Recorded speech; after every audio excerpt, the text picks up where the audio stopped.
Hello everyone, welcome to the What If Anime YouTube channel. Today, we are diving into an exciting new story that will take your imagination to the next level. Let's get started. What if Naruto, Emperor of the West?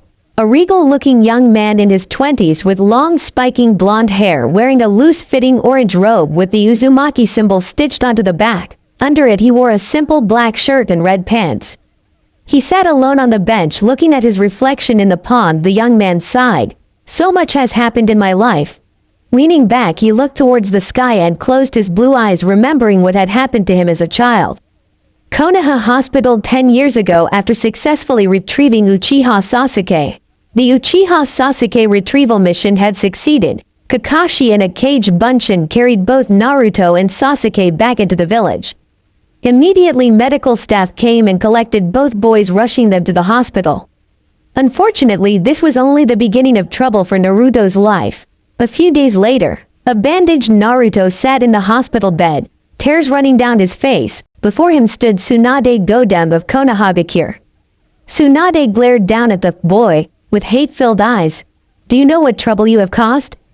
The destruction of the Valley of the End statues, aggravated assault on a clan head with intent to kill, excessive force, and to top it all off, you used so much of the Kyuubi's chakra it could be felt from Konoha. "You could have released the Kyuubi and killed us all." Tsunade screamed at Naruto. "WWY Ba-chan, why are you treating me like this?" he asked, not looking at his Ba-chan. "His Hokage." "Tsunade, you will call me Hokage-sama, brat." Tsunade snapped back. Glaring at Naruto, she continued, "I'll have you know that the council has voted for your execution." "No," Naruto screamed in his mind as he grabbed a handful of the blanket and looked up at Tsunade's smirking face, no longer fearing her look but now fearing for his life. "Naturally, there are those in the council who saved you from that fate." Snorting, she moved to the window, no longer wishing to look at his puffy red eyes. "Under the ruling of the Godem Hokage and the council's winning vote, you Uzumaki Naruto, once you fully recover, will have your chakra sealed up and you are forbidden from ever practicing the shinobi arts." Tsunade smirked as she turned to look Naruto. "You will live your life as a civilian until we need you to die to save Konoha, and yes, you will never be Hokage." Smiling at Naruto, Tsunade walked out as she heard Naruto finally snap and begin to cry his heart out. Outside Naruto's room, Sakura stood there smiling as she had heard everything. Watching Tsunade leave with a smile on her face, she thought, "You hurt my Sasuke-kun. A monster like you doesn't even deserve to live," she thought as she walked away, wanting to find and tell her friends what a monster Naruto is and how he is now easy pickings. A few days later, Naruto had snuck out of the hospital, leaving behind a cage bunshin. As he walked through the markets, the civilians all looked on him and Naruto could hear everything they were saying. The demon got what he deserved. "You know, IT is becoming a civilian again? Perhaps we can start up the fox hunt again. Since the demon's not allowed to fight back, perhaps we can finally end IT?" Covering his ears, Naruto ran as fast as he could, beelining it for his apartment until he ran into someone. Thud, keeping his head down and covering his still healing body with his bandaged arms, he waited for the eventual yelling and possible beating, but instead heard the one thing he least expected. "Hey kid, are you alright?" Opening his eyes and looking up, he saw who he had run into.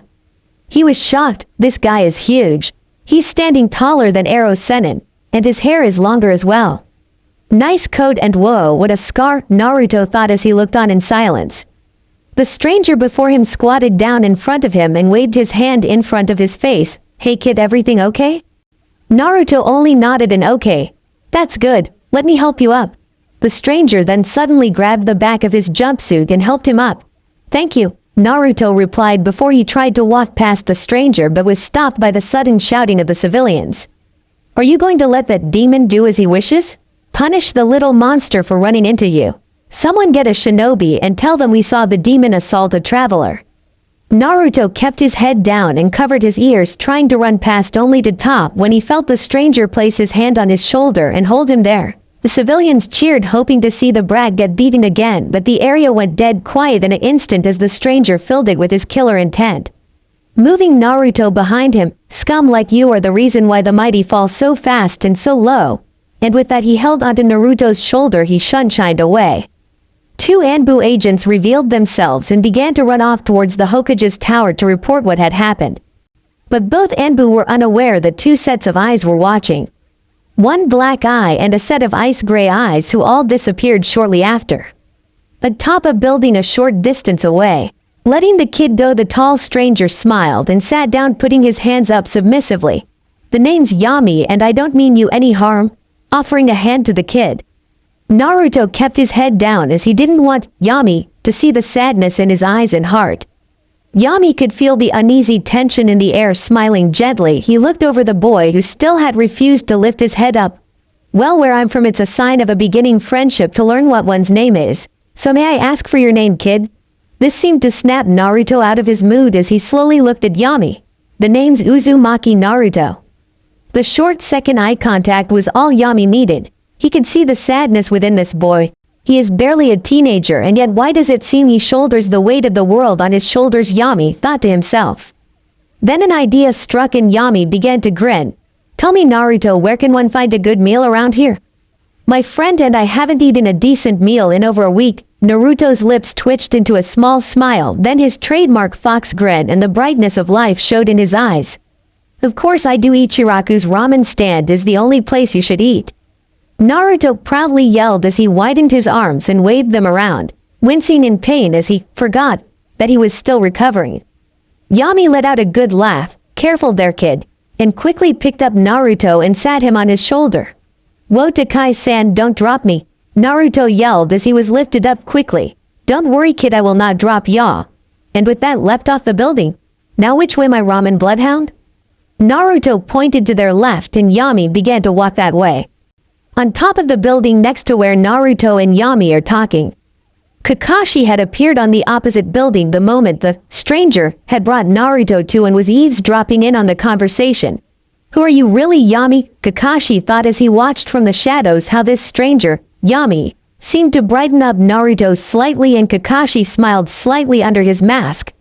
Better collect Naruto and return him to the hospital before Tsunade-sama gets to him, Kakashi whispered and prepared to jump down. You know it's rude to eavesdrop on a private conversation and planning to crash their meal.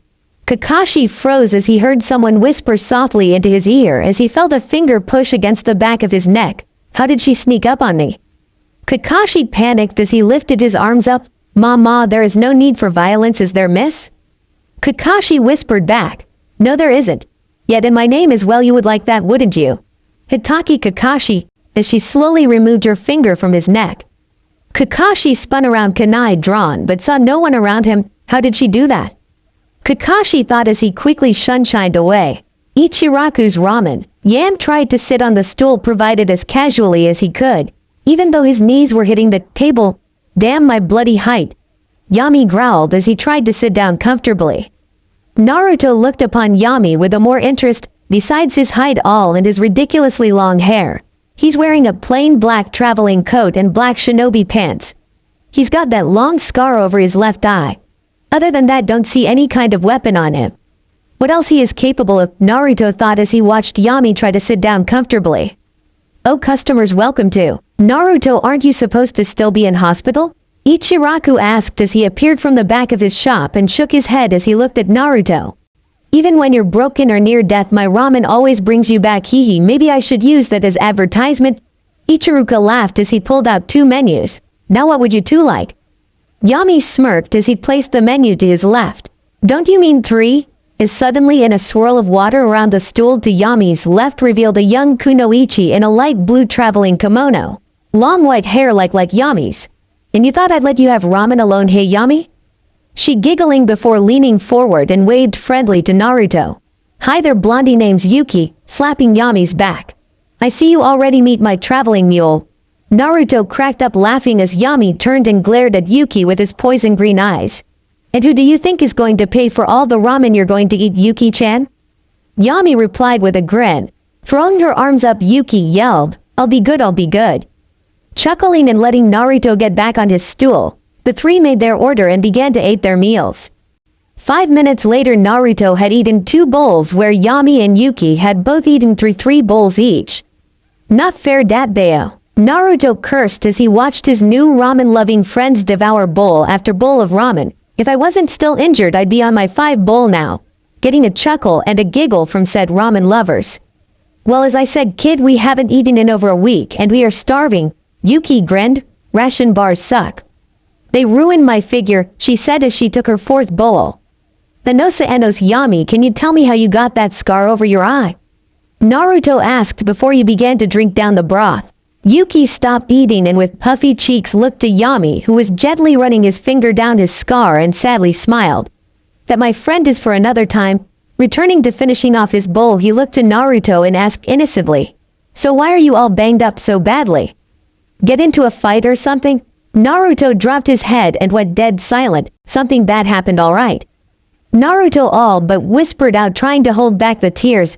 Sorry kid, I didn't mean to bring back any bad memories, Yami said as he reached out to pat his back but instantly spun around on his stool and caught the wrist of someone reaching out to grab Naruto. Now you can't be so rough, Yami said as he tightened his grip on the arm of Konoha Junin. Let go of me this instant or face punishment, the one-eyed Junin growled. Naruto turned around. Kakashi-sensei? What's happening? Naruto asked as he looked on in confusion. Naruto, as your sensei, I'm ordering you to get away from them now. Kakashi ordered Naruto as his other hand went into his pouch. These two are foreigners and possibly noob nin. Yuki growled at Kakashi. Honestly? You think that just by looking at us? I mean, look at me, I'm gorgeous. As Yuki protested, still such hostility is ill-advised. I'm sure as peaceful visitors wandering shinobi or not, we do have protection rights, Yami said as he let go of Kakashi's arm. In turn, Kakashi grabbed and pulled Naruto behind him, ignoring his short cry in pain as Kakashi brought a kunai in front of him. I don't know who you both are, but you are not allowed to interact with Naruto, as Kakashi slowly moved away from the two. And who are you to say that? Everyone was treating him like shit, so I decided to be nice and give him a free meal, and since I'm showing kindness, I'm being told to stay away. Yami growled as he dropped a wad of Ryo onto the counter as he turned his full attention to the one-eyed Junin. There are reasons that are beyond your allowed knowledge as to why he is treated as such, Kakashi replied as he began to back off with Naruto behind him. Kakashi-sensei. Stop it, they are nice and aren't doing anything wrong. They are my friends, Naruto tried to protest. Don't believe that for a second, Naruto, they could be spies for all we know. Until they are cleared by Anko and Ibiki, Kakashi replied. Spies? Yuki and Yami growled as they exited the small stand. Both were surrounded by Anbu soldiers wielding various weapons. What is the meaning of this? Yuki yelled as she went back to back against Yami as they watched a blonde-haired woman appear and walk to Naruto.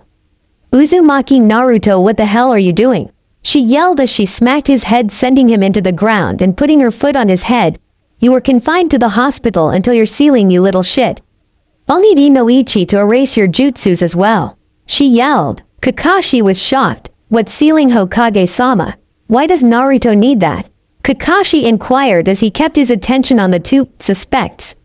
That is not your concern, Kakashi. Anbu removed this village shit stain to the holding cells until he is recovered. Kakashi was shocked and dropped his guard. He took his eyes off the pair in sheer disbelief. Tsunade-sama would never say such things like that to Naruto of all people. Yuki and Yami were shocked as well. Is this how a child is treated in this village? Yami thought as his hair slowly started to shift. Now, evacuate, Yami yelled as he dropped several smoke bombs from his hair, exploding dark purple smoke around the Anbu. Yuki, knowing what he meant, and lunged between Tsunade and Kakashi. Dropping her own smoke bomb, she went at Naruto, grabbing him and jumped towards Yami, who grabbed her and promptly shunshined away. Outside Konoha's gates and began to run off. Naruto over his shoulder passed out. Damn it, Anbu, find them! Tsunade screamed as she tried to blow the smoke away, only to be met with her Anbu immediate gasping loudly. Anbu, get out of the smoke and get them! She roared again, ignoring the obvious signs that Kakashi picked up on, immediately flashing through several hand seals, futon, daitopa no justu, and blew the smoke away, only to reveal what had happened to the Anbu. Oh, Kami-sama, Kakashi said as he quickly brought a hand over his masked mouth and tried to hold down his lunch. I haven't seen poison like this before, he thought.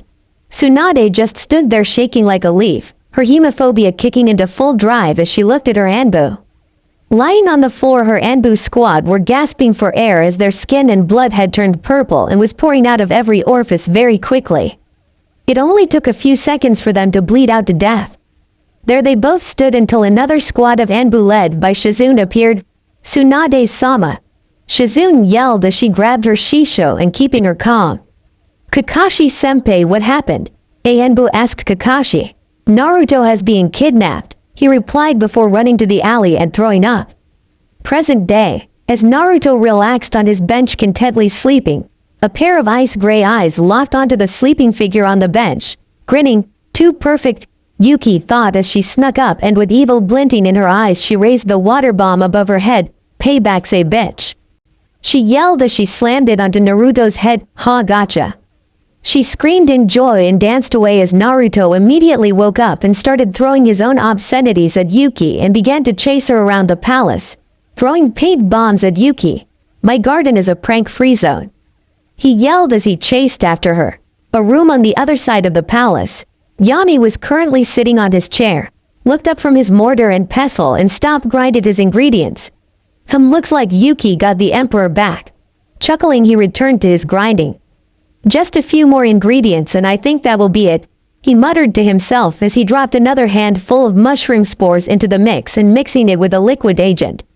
Hee, the most deadly poison I've created to date, Yami said to himself as he poured the solution into a red skull-shaped bottle. Corking the bottle, Yami grinned. There, I'm finally due, was all he said before the doors of his lab went flying at his head, knocking him unconscious.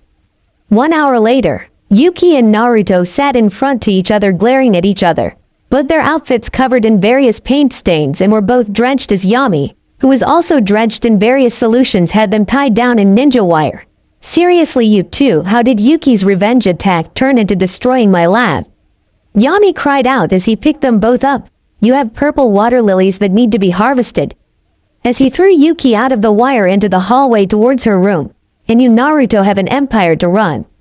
As he just threw him out the window to the palace ponds. Naruto's only response on the way down into the palace pond was, worth it.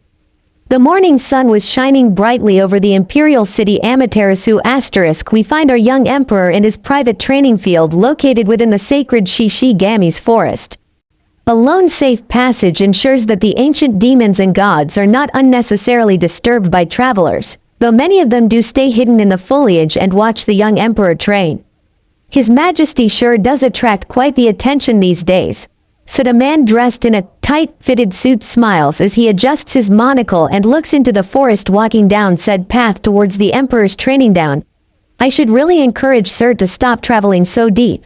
Surely he is bothering some of the ancient guardians, he spoke to himself as he began his journey to the clearing. Upon reaching the clearing, he could see over 1,000 copies of his emperor training in various sections of the clearing, some in ninjutsu, others in taijutsu, and some on scrolls improving their fuin no jutsu, but it was the one sitting on the large stone right near the foliage speaking to a group of Kodama that caught his attention. He approached the emperor. I enjoy your presence here just as much as any other deity who wishes to watch me.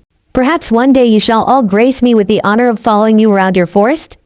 Naruto asked, smiling to the small spirits from his sitting position, to which they all began to click their heads happily. My emperor, I must apologize for intruding on your morning training, and bowed before his emperor, but the councils request your presence this afternoon. We have received some new reports and some information that needs your attention. Waving off his little friends, Naruto turned to the well-dressed man. Now Walter, what have I asked from you? As his cage bunchen slowly began to dispel, in small groups, his eyebrow and lip twitching now and again from the new information he received. Walter smiled. You have asked me every day for the last 1,825 * days to refer to you as Naruto or Uzumaki-san. Not Uzumaki-sama, and definitely to stop calling you Emperor, sir. Walter replied back with a smile as he handed his emperor a small towel. Naruto let out a short laugh before taking the towel. Thank you, Walter. Taking the towel, he wiped his face down and walked alongside him back down the path. I swear one day you will call me Uzumaki-san at least. Both let out a laugh as they began to walk down the path to return to the imperial palace. However, from the forest's foliage they were both being watched unknowingly. The deity watching them from the foliage slowly began to walk out to the middle of the field. Its 12 earth-brown horns shining just as brightly as its golden-brown pelt. Around its feet the grass and flowers grew rapidly before they withered away. Its near-human face smiled and its leaf-green eyes gently looked upon the young sun-kissed blonde boy. "Perhaps one day I shall let you walk with me, young one," it thought to itself before turning away and walking back into its forest. The royal palace, in the middle of Amaterasu. Naruto walked down one of the many hallways, leading to the council meeting room. Along the way he tugged on his royal kimono. Bloody, stuffy, and annoying. "Why can't they just let me wear my jumpsuit or something more plain?" Grumbling, he kept walking down until he heard a jolly laugh behind him. "That is because, Your Highness, first impressions and formality are an essential aspect of ruling an empire." Naruto smiled and turned around. Before him stood an old monk, dressed in his religious robes, one hand holding a set of prayer beads while his other hand was open wide, anticipating his emperor's next move. "Ah, Hachima-san, it's wonderful to see you again," embracing his most trusted and dear old friend in a hug. Together they walked into the council meeting, engaging in small talk between. "So Hachima-san, how those your acolytes of the Brotherhood?" Naruto inquires as he walked with him. Hachima chuckled as he placed his prayer beads inside his robes, and proceeded to pull out another set which wound itself around his arm on its own will. "Ah, the Brotherhood grows stronger every day, Naruto-sama." Hachima grinned, "And if you would like to know, the sisterhood led by Toyoko-san is growing just as strongly. I am representing her for today. She is unable to attend today's meeting due to personal reasons." Nodding, Naruto changed the subject to recent events, mainly the massive prank war between his close friend Yuki and Yami, to which Hachima found quite amusing up until trashing Yami's lab and the revenge prank against Yami. Meanwhile at said lab, Yami growled loudly, his ankle-length white hair spiked outwards as he looked at his workbench, pure bloodlust rolling off him as he looked at the sight before him. "You son of bitch, revenge will be mine," Yami roared and proceeded to rummage through his poison cabinet, searching for the poison needed in his revenge. For if one was to look on the workbench, you could see that all his equipment and the table itself was all colored bright pink and with love hearts all over it. His ingredients that were in the cabinet next to the workbench had been replaced with girls' makeup, glitter and other cutesy crap, and to top it all off, a big sign hanging off the wall stating, "The Princess Creation Workbench." Back with Naruto and Hachima.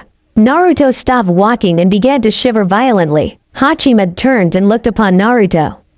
"I feel a disturbance in the prankness," as if 1,000 pranksters shouted out in pride and were suddenly murdered into silence.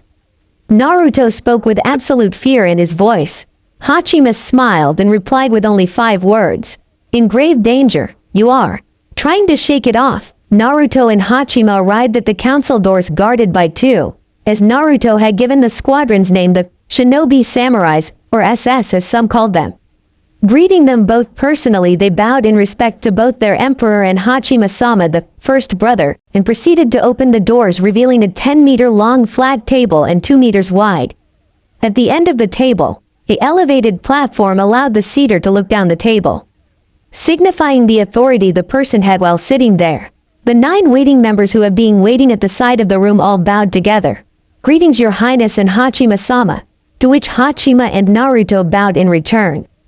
Taking his seat, Naruto smiled smugly and tapped the hammer on the little wooden anvil. Naruto smiled. "I love you, little hammer," he smugly thought to himself. "Well, let's get down to business, everyone. I call to start the 68th council meeting. Please everyone be seated and let's begin," Naruto announced in a regal tone. Meanwhile in the city of Amaterasu, Yuki was grinning ear to ear as she hauled her tail back to the palace. "I got it," she chanted as she ninja ran across the buildings and through the palace gates, running up the stairs and began to run down to her supply room. As she was about to grab the door handle, she felt a chill run up and down her spine. Surely the package isn't leaking. It should be sealed up correctly, she thought as she turned around only to freeze on the spot as she locked eye to eye with Yami's glowing poison green eyes. "Did you or did you not assist the Emperor in his prank against me?" Yami softly spoke with all the venom and promise of death in his tone of voice. "No, Yami, I didn't," Yuki screamed, throwing her arms up into the air. "I learned last time what happens when I mess with your lab." Yuki began to panic, not noticing she had let go of her package. "Oh, Kami-sama, I'm gonna die," she was screaming in her head. Her package hitting the floor caused Yami to break eye contact with Yuki and lock onto it. A barely audible shink was heard as Yami looked intensely at the package. "So, You finally acquired a block of it? Must have given them something very precious to get that. Yami spoke and stood up. Flicking his wrists, a sharp snap was heard. Do well to avoid me for the rest of the day, Yuki-chan. For I don't want you to be caught in the crossfire. Yami said as he slowly sank into the shadows, returning to his continued hunt. Yuki dropped to the floor shaking like a leaf. She hugged her package tightly. Yami's going to be very pissed when he realizes what I did to him to get this block of ice. She thought to herself before she finally noticing the coldness of water running over her hand. Looking down, she saw the slash tear on the paper seal, which was melting off slowly, showing off the light ice blue glow from the block of ice inside. Back in the council room. And that is the report on the marketplace and real estate, Your Majesty, a council member proudly reported. Looking up at his emperor, who was smiling in return. Thank Kami, that's over. Naruto thought to himself. Thank you to Kana-san. Now I do believe it's the defense head council member's turn to report. Naruto spoke, turning to the defense council member. A man who looked like a great elderly grandfather with a bald head and his beard reaching the floor, wearing a simple black kimono and white coat, stood up, with the support of his cane. My dear Emperor, it pleases me to say that Battalions 4 and 5 have finished their final leg of training and will be graduating from the Royal Shinobi Samurai College. Picking up a folder and passing it to a council aide to pass on to the Emperor. It seems that the extra 3 months I proposed to the current curriculum has proven greatly beneficial, as you can see by the reports. The old man smiled and returned to his seat. Naruto read over the report slowly. It seems that Genri Yusai was right. Damn it, I gotta buy him dinner for the next 3 months. Damn him. Naruto then looked at the date for the graduation ceremony. In 2 weeks, he muttered to himself. Looking up from his report and down to Genri Yusai, he smiled. Excellent work. Please on my behalf congratulate everyone on the course and tell them to hold their heads high. Genri Yusai smiled and bowed. It will be an honor, my emperor. Before the next person could speak, there was a loud banging at the door before they were thrown open, revealing one of the royal guards running to Naruto's side and dropped to his knee. My emperor, forgive me for intruding on your meeting, but we have an intruder in the city and is approaching the palace. Naruto's eyes widened. No one has been able to set foot uninvited in this empire for the last 5 years, he thought to himself. Rising from his seat and, tell me, is there a description of the intruder? And have they been alerted? The guard only nodded his head. Yes, sir. Fox has been alerted and your personal guards are being alerted as we speak. And here is the description of the intruder, pulling out a scroll and presenting it before Naruto. Quickly taking the scroll, he opened it and read the contents. Within a few seconds, killer intent was indirectly released by Naruto. Everyone in the room. The council members on the civilian side all collapsed unconsciously, while the clan, defense force side all stiffened and tried to stay conscious. This cannot be. Naruto growled as his anger grew. Kid, calm down. I'm trying to sleep. The Kyuubi no Kitsune growled telepathically to his host.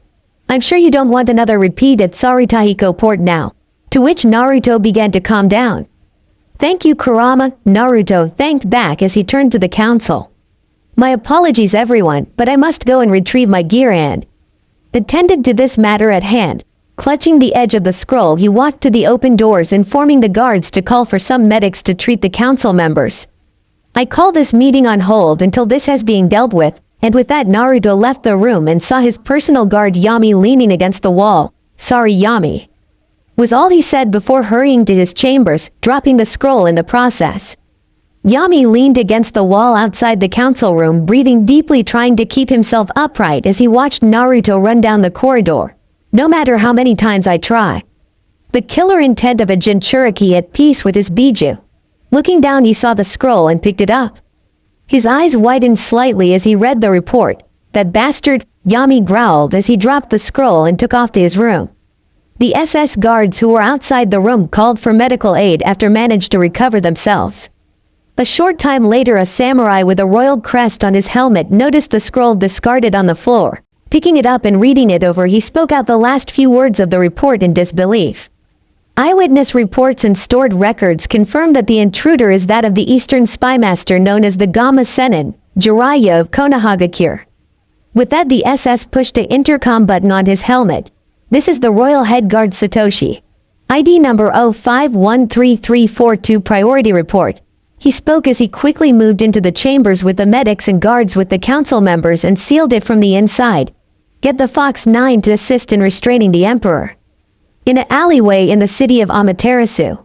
If one could put a word on what he was feeling right now, the only thing to mind was simple. He was scared for his life. Jiraiya, the Gamma Sennin, hurried to another alleyway and ran down it. Trying to conceal himself as best he could as he heard the thundering noise of squads of shinobi and samurai hunting him down. I had a bad feeling about this, but no. You just had to follow up on that rumor Naruto's out here. Jiraiya spoke to himself as he hid himself behind a dumpster, focusing his chakra down to unreadable levels. I can't let myself get caught. I've got to find Naruto and get out of here, Jiraiya said, trying to motivate himself as he pulled out an old and worn-out photo. I'm so sorry I didn't stand up for you when I should have. Naruto. Tears gently rolled down his face. The picture showed a young 12-year-old Naruto with Jiraiya, Tsunade Shizune and Tun the pig. The picture being taken a few days after they all have recovered well enough after the fight with Orochimaru to begin their trip back to Konoha. Pocketing the picture, Jiraiya speed off towards another alleyway, unaware that a set of blue-gray eyes were watching him. This is Snake. Fox member's target has been located. Transmitting coordinates, the deep-voiced man spoke as he slowly moved, his Maizai no Jutsu slightly waving as he seemed to slither along the ground. Jiraiya ran down the alleyway, finally reaching an entrance into the main street that headed to the Imperial Palace, wishing that there was a crowd to slip into and hide from any potential pursuers. Ensuring that he wasn't being followed, he made a beeline down the street heading straight for the main gates. Jiraiya was all but unaware that he was already being monitored and followed by the Fox member Snake. HQ, this is Snake. Target has converged onto the main street and heading to the palace's southern gate. Permission to engage and terminate the intruder? Snake asked over his headset, slowly slipped his hand over his forearm, gently gripping his tanto, and slowly began to slide it out of its sheath. Permission denied. Engage in non-aggressive tactics as the IT department wants to get their hands on him and find out why he is entering our lands. Should he enter the palace, break off and regroup in chamber. Prime Emperor's personal guards will deal with him. After sheathing his tanto and ensuring his cover was not blown, Snake began to follow the intruder towards the castle, his hand resting on the Fukiya o his hip, and proceeded to follow the intruder. Imperial Palace Southern Gate. Jiraiya slowly approached the gate wall. Damn, now that's a well-built wall. Jiraiya muttered to himself as he looked up the 20-foot wall guarding the palace. Might need some help here.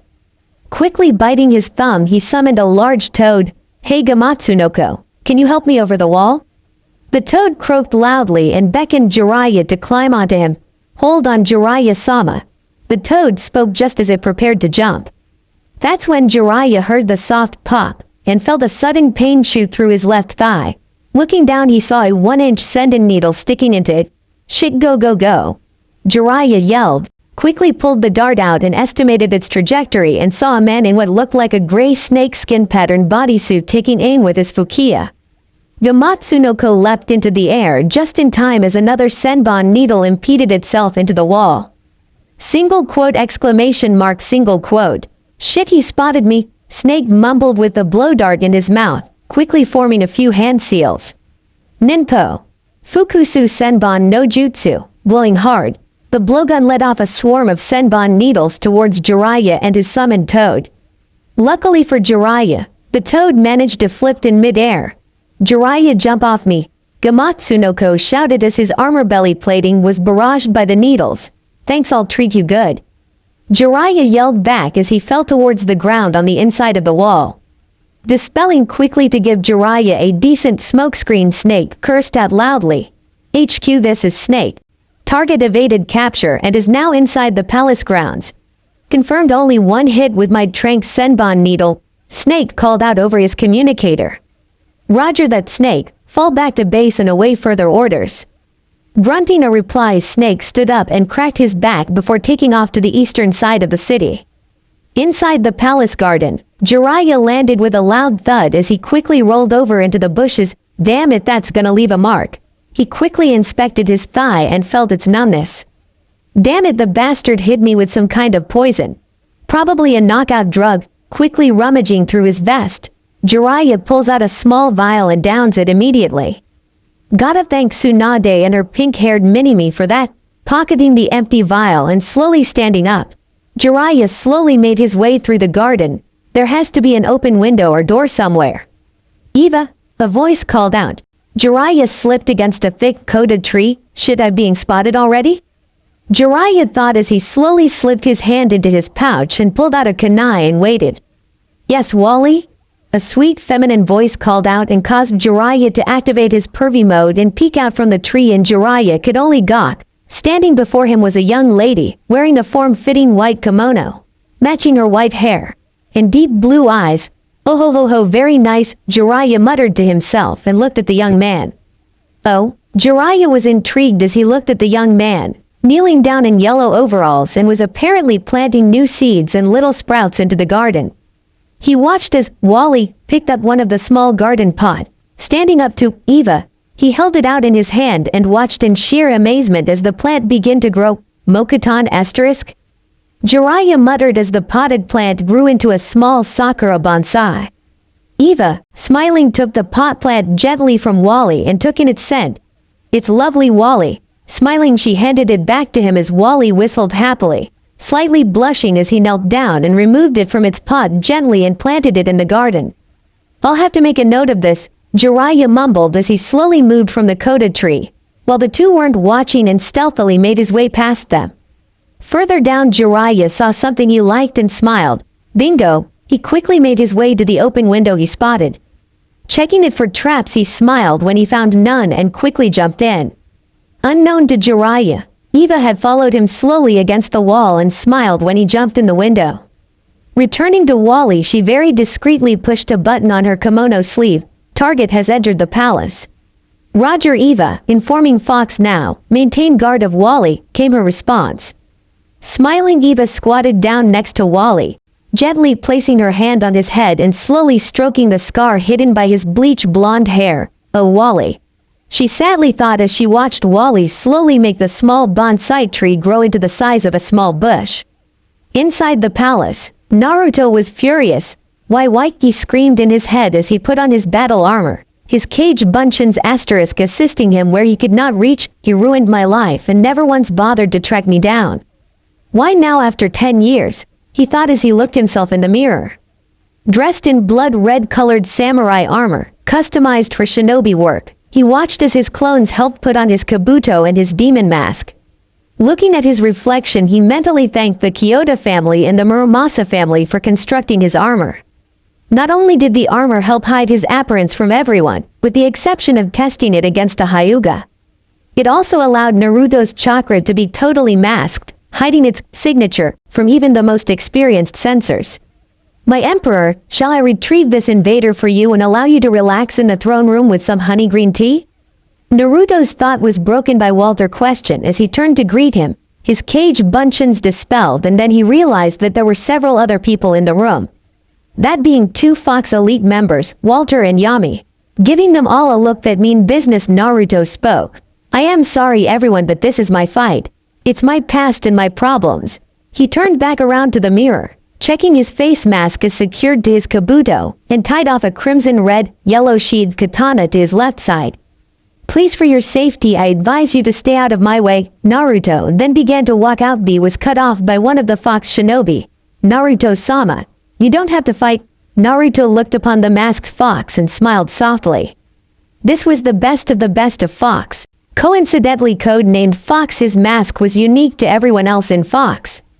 Where a normal Fox member would have a place face mask that represented an animal or an element, his demon mask covered his entire head, and on his mask only had what looked like a blood orange fox eye in the middle of the mask and 2 lines running from it to the side to the back of his head.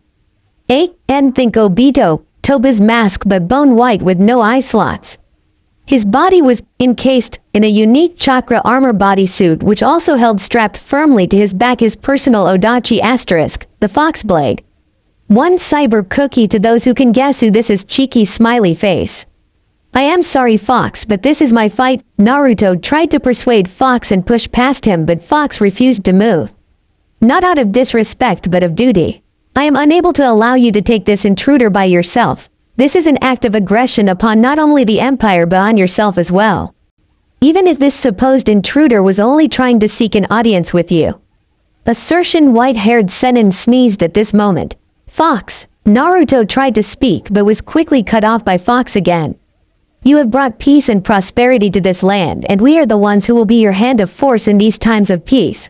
He stood in front of his Fox squad and continued. We swore on the day when you took the throne and made this broken country become the flourishing empire it is today, opening his arms to indicate the Fox members and Yami in the room. We would fight for your behalf. You need not have to fight anymore. Silence hung in the air for a moment, then a Fox member wearing a mask representing lightning stepped next to Fox. You have suffered so much, now it's our time to fight. A raspy voice spoke behind the lightning mask. Our swords and our lives are your instrument and tool of justice and peace. Another cookie to those who can guess who this is. Cheeky smiley face. Inazuma asterisk. Naruto was flabbergasted. Behind Naruto's mask, tears started to form. Such loyalty is not received but given freely. Kid, remember that Kurama spoke to him before returning to his sleep. You know you can't win against them, Naruto. Yami sighed. They all swore a blood off the day you saved them all, remember? Naruto nodded, remembering how he came across the now members of Fox and how he saved them all from their personal hell. The Fox members all knelt down, various weapons drawn out and held over their heart. Command us and we shall deliver, they all spoke at once. Bowing their heads down to their emperor. Sniffing loudly behind his demon mask, Naruto removed it, tears rolling down his face. Thank you, all of you, though the result was not what he expected. Everyone in the room laughing their heads off. What are you laughing at? Naruto roared as Walter, while trying to refrain from laughing, pointed to the mirror, to which Naruto looked into and froze solid. His face was covered in women's makeup, making him look like a geisha, though it QWAS running down his face because of his tears. But it was across his forehead, in highlighted purple, the glittered words of the prettiest princess. Turning to the group, his eyes locked onto Yami and glared at him. Seriously? Now of all times? Well, you did give me the instruments of my revenge. Yami roared with laughter, to which Naruto surprisingly joined in and laughed as he remembered supplying Yami indirectly with the makeup. Thank you, everyone, smiling and sitting down as Walter suddenly appeared by his side, wiping off most of the makeup, mainly the purple title on his forehead. Go wait in the throne room, Emperor, and we will bring him to you. Walter's ice-cold voice rattled through the room as the sound of twanging wire was heard as Yami flicked out his hidden blades. I have a bone to pick with him as well, and it will be fun to see how my new test gerbil goes against my new poisons, Yami evilly chuckled. Then it hit everyone. Where's Yuki? Naruto asked before they all heard a high-pitched male scream, and all the men for some unknown reason covered their groins in fear. Hell hath no fury of a pissed-off woman, Yami quietly said as he left the room and began to hunt down Yuki as her shouting, though incoherent, and the deathly screams of Jiraiya echoed through the palace. One by one the members left the room, with Walter being the last. Your tea will be awaiting your arrival in the throne room, Emperor. Bone. Walter shut the door and hurried off, leaving Naruto alone, assuming he would proceed to the throne room. He, they should have learned by now, Naruto chuckled, and with a single hand seal. Poof. The Naruto left behind was in fact a cage bunchin. During discussion time with the shadow clone Naruto, Jiraiya had landed inside the room with the open window and slowly made his way to the door. Finally, I've made it inside and undetected. Well, besides being detected outside, he thought as he started to move into the hallway and slowly run from corridor to corridor. Now this is getting very risky, he thought to himself as he peered around the corner of a doorway to watch a squad of royal guards run down the corridors. I gotta be quick and either run into Naruto and get him out of here or find the Emperor, muttering to himself as he continued his search. Unknowingly from the real Naruto stood in his full armor, and if one could see behind the mask they would that his golden eyes were softly glowing and his face was a mixture of confusion and disbelief on his face. Kurama, is what I'm feeling right? Naruto mind spoke to Kurama. It is Kid, the Gamma Sennin. His true feelings are full of regret, the Kyuubi replied. Naruto's mind was racing. He still cares? After everything he did and left me? Probably just a guilty conscience. But then again he has poorly infiltrating an empire to seek its emperor to try and find me. His thoughts were suddenly cut as he felt a soft burning sensation on his right arm. Gently holding his arm he softly spoke, perhaps. I'll see what he wants, and I'll act accordingly. Pushing the talk button on his communicator said he spoke, "Attention all units. Capture the target alive and bring him before me." Releasing the button, he continued to watch Jiraiya, following him on the ceiling hidden from view. And he froze as he saw Jiraiya stop and look up towards him. "Wait a minute." Jiraiya stopped mid-run and turned around looking up to the ceiling. "I'm sure I felt someone there. I felt its chakra." Looking towards the ceiling, he tried to locate where he felt the chakra presence. "Must be paranoid," Jiraiya muttered before running down another corridor. "I've gotta hurry. Where are you, Naruto?" Naruto let out a sigh of relief and watched Jiraiya run off. "Well, I better make my way then," Naruto muttered as he shunshed away. After a few minutes of running down various hallways and corridors, Jiraiya let off a light chuckle. He was pretty amazed by the palace's architecture and saw just down the corridor before two very large doors. Looking behind him, he saw the steps that lead outside. "If I wasn't intruding, I would have loved a tour of this palace." As he rounded the corner and started to make his way to what he assumed was the throne room until he heard rattle, rattle. "Huh?" Looking up, his eyes widened in horror at the sight in front of him. Then a soft woman's voice spoke. "Megan Kurakashi Akumu no Jutsu asterisk." Jiraiya could only look in horror as the genjutsu took hold and only muttered, "Lamia?" Jiraiya's genjutsu nightmare. Konoha Anbu ceiling facility. Jiraiya walked into the ceiling room, seeing the three village elders and Tsunade, her hand holding onto the traitor's left shoulder. "Jiraiya, it's time," Tsunade spoke, still glaring at the boy she was restraining with her strength.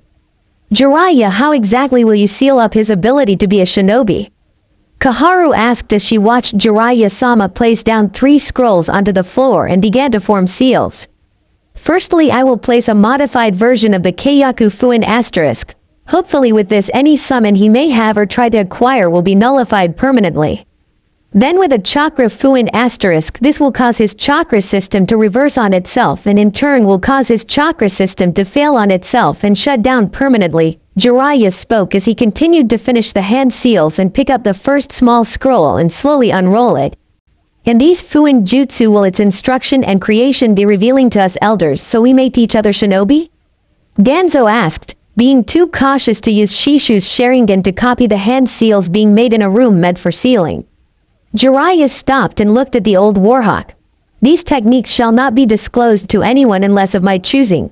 With that, Jiraiya placed his hand on the seal and watched as Tay seal grew and covered the traitor's body. "Well, I hope everything was worth it." "Sasuke," Jiraiya glared at Sasuke.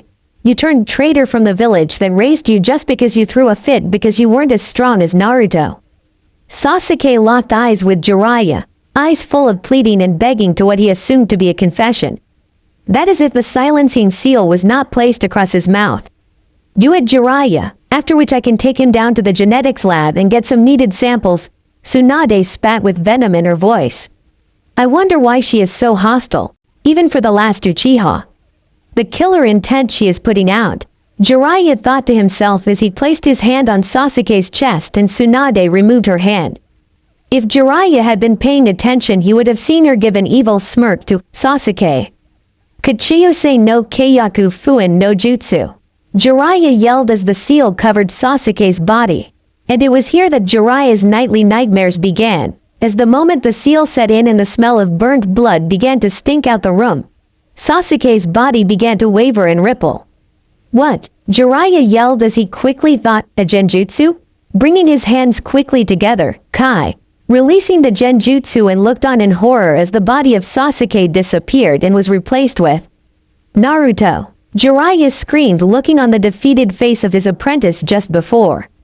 Slap! Jiraiya awoke to the sudden pain shooting through his face before something poofed in front of him and covered him in smoke. When it cleared, he saw a kunoichi glaring at him, her hands flying through hand seals, and sensed a squad of what he assumed to be the Empire's version of Anbu or the Royal Guards. Either way, he knew what to say.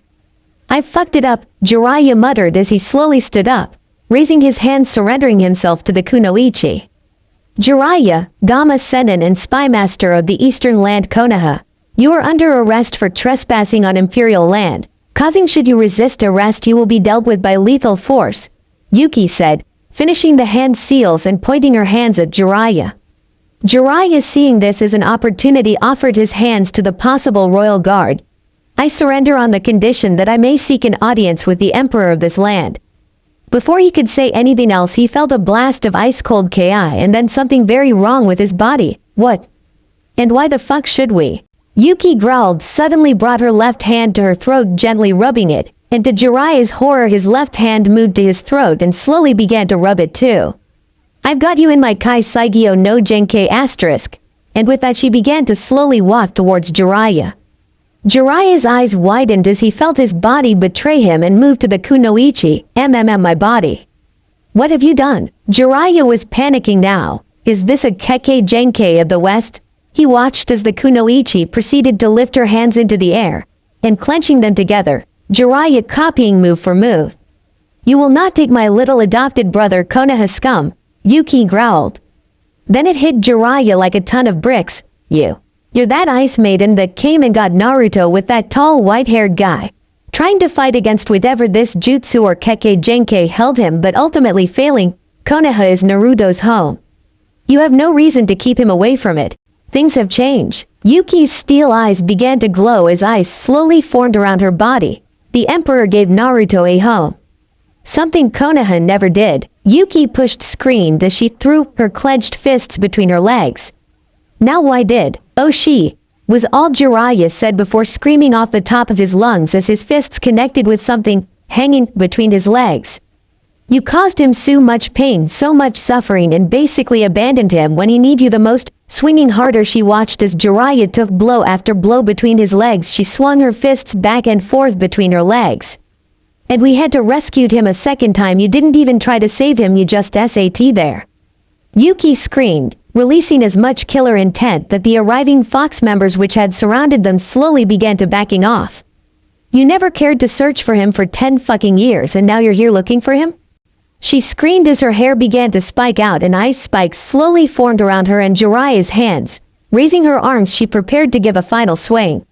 Yuki, calm down. Naruto wouldn't want this. Yuki snapped around and glared at Yami, who has appeared behind Yuki, her wrists held tightly with his one hand, channeling his own killer intent. Naruto, give me back my godson. Jiraiya pleaded through the pain he was experiencing, tears rolling down his face. Retracting the ice from both set of hands, Yuki glared evilly at him before raising her fists together above her head and growled. You're a failure as a sensei and a godfather. After delivering one final swing between her legs, causing Jiraiya to deliver a firm hammer fist into his jewels. Giving one final scream, Jiraiya wanted nothing more than to curl up and cradle his precious jewels. Releasing her control over Jiraiya, as he dropped to the floor, she kicking him in the gut before stormed off next to Yami as Jiraiya slowly began to slip into blissful unconsciousness. Before passing out, he heard the male whisper into his ear, "Consider yourself lucky." Normally, she makes men castrate themselves with her Kekkei Genkei. Well, let's get him restrained. The emperor will want to talk to him. Yami lightly growled as he grabbed the Senin's ankle and dragged him off towards the throne room. Yuki following behind, growling like a wild beast. Naruto looked down on the now restrained Jiraiya, his demon mask safely secured as he now awaited the medics to finish healing Jiraiya from his sudden case of testicle torture by his Nei-chan Yuki. Even though he is a super pervert and women around the nation would praise Nei-chan for what she did, no man deserves that type of torture. Naruto, though, as he unconsciously tried to cup his own royal jewels over his armor. The two medics finished healing Jiraiya's jewels after a few minutes, bowing and paying their respects to their emperor and the emperor's council members that had now formed around the room as they stood watch and proceeded to quickly retreating from the room. The council members who were seated on a running table along the wall chatted softly among themselves as they waited for the prisoner to awaken and be questioned by their emperor, who was sitting in his simply constructed maple pine throne with his Nei-chan Yuki and his Oni-san Yami standing guard next to him. That and his personal fox unit hiding in the shadows throughout the room. And in terms of how Naruto's throne room looks, could I direct you to watch The Last Samurai and see the room where they meet the Emperor of Japan for the first time. Think of that room slightly bigger, enough to hold a 50+ people all-you-can-eat banquet. Laughing face. Jiraiya, on the other hand, was restrained to the floor of the throne room with suppression seals on the floor and on his body. Jiraiya's arms were tied up on an ox yoke that was chained to the floor and had his hands gloved with an iron goblet, preventing him from making any hand seals. These items were done at the request of Naruto's Fox unit. After only 15 minutes, Naruto clenched the arm rests of his chair as he watched Jiraiya finally regain consciousness, and the council members all stopped chatting and focused their attention. Ugh, my balls. Did I try peep on Tsunade again? Jiraiya mumbled as he tried to rub his face, only realizing he was unable to move his arms. Well, this is great, Jiraiya thought as he looked at the ox yoke restraining his arms. This could be bad. Naruto coughed out loudly, gaining Jiraiya's attention. Ah crap. Jiraiya thought as he looked up, seeing who he believed to be the emperor sitting on his throne. Decked out in a suit of samurai armor and wearing a mask that resembled a demon snarling. Hello there, Jiraiya nervously spoke, waving his tied-down hand from the ox yoke before taking on a more serious tone. It is an honor to meet you, Your Highness, and I humbly thank you for giving me an audience. Jiraiya bowed his head and waited for the emperor to respond. Well, here we go, Naruto thought before breathing in and out, he applying chakra to his throat and mouthpiece on his mask, allowing his voice to be distorted. Jiraiya of Konohagakure, one of the 3 Sannin and known spymaster of the eastern nations. May I be enlightened as to why you have tried to infiltrate my empire? The emperor said to Jiraiya, yelling out the last part and flaring his killer intent directly towards him. If Jiraiya was not secured to the floor, surrounded, he would have retreated to the nearest corner and tried to hide himself. Tell me, Jiraiya, the emperor roared, now standing up and letting Jiraiya watch. To his horror, the emperor's chakra flare visibly reached the ceiling. What chakra? It's near Biju levels, Jiraiya thought as he tried to steal his nerves and spoke. Your Highness, for the past 8 years I have been trying to find my godson, who I believe has entered your lands and may be living under his name or an alias name. I just wish to find him and bring him back home. That is why I entered your empire. I just want my godson back, please. Jiraiya looked up to the emperor, hoping deep down that the emperor could help him and reunite with the godson he neglected for so long and only went to step back into his life, ultimately betray him in his time of need. And what makes you think I shall just hand over a citizen of my empire to you? The emperor spat back at Jiraiya, to his horror. I know of the one you are seeking, and he shall not be just handed over to you because of your own guilty conscience. The emperor then began to walk down towards Jiraiya and look down on him. What I do know is that Uzumaki Namikaze Naruto is now a member of the Imperial Empire and shall not be handed over no matter what man or country demands. Jiraiya looked at the emperor with utmost horror. How did he find out about his heritage? He panicked. How? How does he know that? Jiraiya pleaded. The emperor turned around and walked back to his throne. Naruto-san found out the day his seal nearly broke and lost control of the Kyuubi no Kitsune he holds within him. Jiraiya paled at this statement. But thanks to his father, when the seal was constructed, from what Naruto-san has told me, his father was able to make a failsafe within the seal which held a part of his chakra. An internal cage bunshin, as Naruto-san liked to put it. Sitting down on his throne, the emperor laid his head back against his throne. The chakra of his father was able to help Naruto regain his control and rebuild the Hake no Fuin Shiki at the cost of sacrificing all his remaining chakra. Looking back down at Jiraiya. So tell me, why should I return him back to not only you but to Konoha when you removed his ability to summon? Are you going to finish the job and seal all his chakra off? And condemn him to a fate where his very existence is nothing but a bane on everyone's life until the time is called for him to die so that the many can live? Jiraiya was flabbergasted. Minato, you thought that far ahead? Shaking the thoughts out of his head, Jiraiya found the courage to yell, how dare you? You have no idea what I have been through. Jiraiya began to try and stand up, straining the chains. Also, they creaked loudly. I was shocked to do anything at that moment when I found out WHOI sealed, and shocked that Tsunade was the one behind it all at the time. It was at that moment a white flash appeared in front of Jiraiya, and pain struck into Jiraiya's gut. You have no idea what we had to go through to save him, you bastard, Yami growled as he removed his fist from Jiraiya's gut and returned to his spot next to the throne. It was here that Jiraiya finally noticed the 2 guards standing with the emperor. You're the ones who got Naruto out of the village twice. Having a good look at the giant of a man in front of him and the kunoichi standing next to the throne, Jiraiya spoke with a growl in his voice. Kurikawa Yami, the white-haired assassin, and the Doku Tatsujin * second child to the Kurikawa clan in Kusagakure * renowned for their poison and secret Keki Genkai which no other village knows of yet. Yami growled loudly at this, baring his teeth and his hair spiking. Jiraiya then turning to look at Yuki Mizuki Aya, the third child and princess of the royal shinobi family in Yuki no Kuni and sole holder of the clan's Keki Genkai, which I can only assume is the Kai Saigyo no Genkai you used on me earlier. Both S-ranked and wanted by their families for their abilities. Yuki glared at Jiraiya. She hated being referred to as princess and being reminded of her origins. Yami simply glared back at him. Be glad you're not my poison-testing gerbil, as he flicked his blade in and out of his wrist. The emperor waved his hand and in an instant, Izunama and Fox jumped down and secured Jiraiya. So tell me then, Jiraiya, what do I not know of Konoha besides them abusing Naruto and my two faithful guards rescuing him? Jiraiya glared at the emperor. Fine, I'll need a chair or something to sit on. And if it's not too much trouble, can you release my arms, please? The emperor just waved his hand and Jiraiya found the okay yoke instantly removed. Fine, but you must sit on the floor. Grumbling about nothing comfy to sit on, Jiraiya sat down. Okay, where to start? I guess I should start at when your guard's gate crashed the ceiling. Flashback no jutsu. Konohagakure ceiling room 10 years ago. Naruto, Jiraiya screamed in horror. Turning to Tsunade, he finally saw the smirk on her face. Tsunade, what is the meaning of this?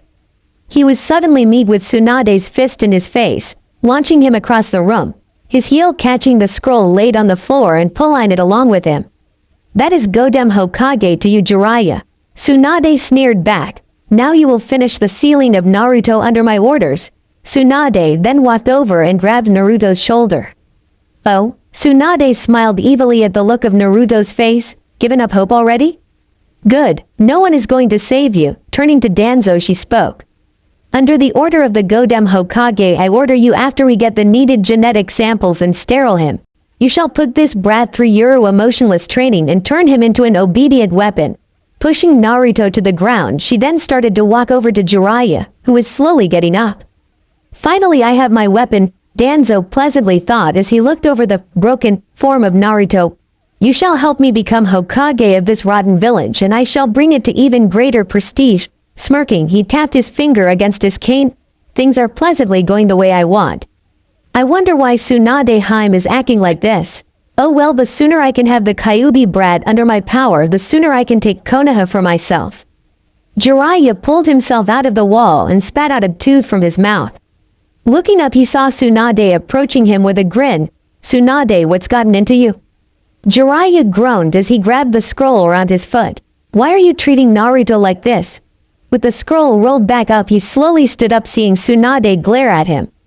It is not your concern to question your leader. Now you will finish sealing off his chakra, Jiraiya. Tsunade cracked her knuckles in a clear threat to Jiraiya. Do you have any idea what would happen if I did? Jiraiya pleaded in anger. If I set his chakra system to reverse on itself, it will reverse the Kyuubi's chakra on itself, and the Hake no Fuin Shiki could break and release the Kyuubi. Tsunade snorted and waved her pigtail back over her shoulder. I don't care, Jiraiya. You will do as I say and make sure the seal doesn't break. If it does, you can seal a newborn baby with the Kyuubi. Turning around, she began to walk away. Jiraiya was stunned and stood on the spot, paralyzed. You're not Tsunade. No way Tsunade would treat Naruto like this, he thought as he clenched the scroll in his hand. Tsunade walked up to Naruto and pulled his hair so he would look her eye to eye. And don't forget, brat.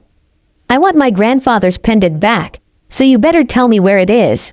Naruto chose to do nothing but look right back at her with his cold, dead blue eyes. Tsunade snorted again and threw him onto the floor. Tsunade-sama, you should NT treat him so roughly. If he passes away, then the Kyuubi could be released and kill us all. Kaharu warned Tsunade, to which she only glared back at her. It was here they finally noticed the ground beginning to shake and a terrifying roar seemed to echo through the room.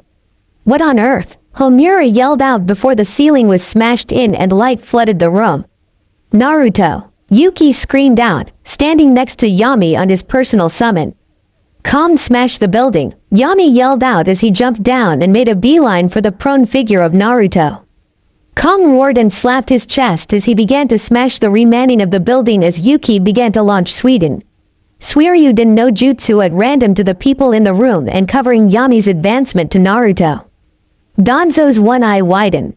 That's the legendary Yama no Saru * summon. The other elders paled. I thought Konoha held the only true Saru contract. Homura yelled out as he, along with Kaharu and Danzo, made their way to the exit. Netherless, once the intruders are defeated, we will take their contracts to strengthen Konoha, Danzo thought as he retreated to alert his Nei unit. Tsunade was furious. How did you get in my village again? She screamed as she smashed her way through a Suiryuden and charged at Yami, who in the confusion of the crumbling building and Yuki's jutsus had finally managed to reach Naruto.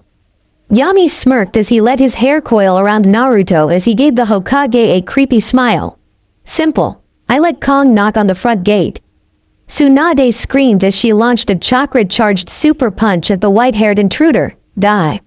She screamed. Tsunade could only to watch in horror as the world went into slow motion as Yami made the slightest move to his side, completely dodging her fist.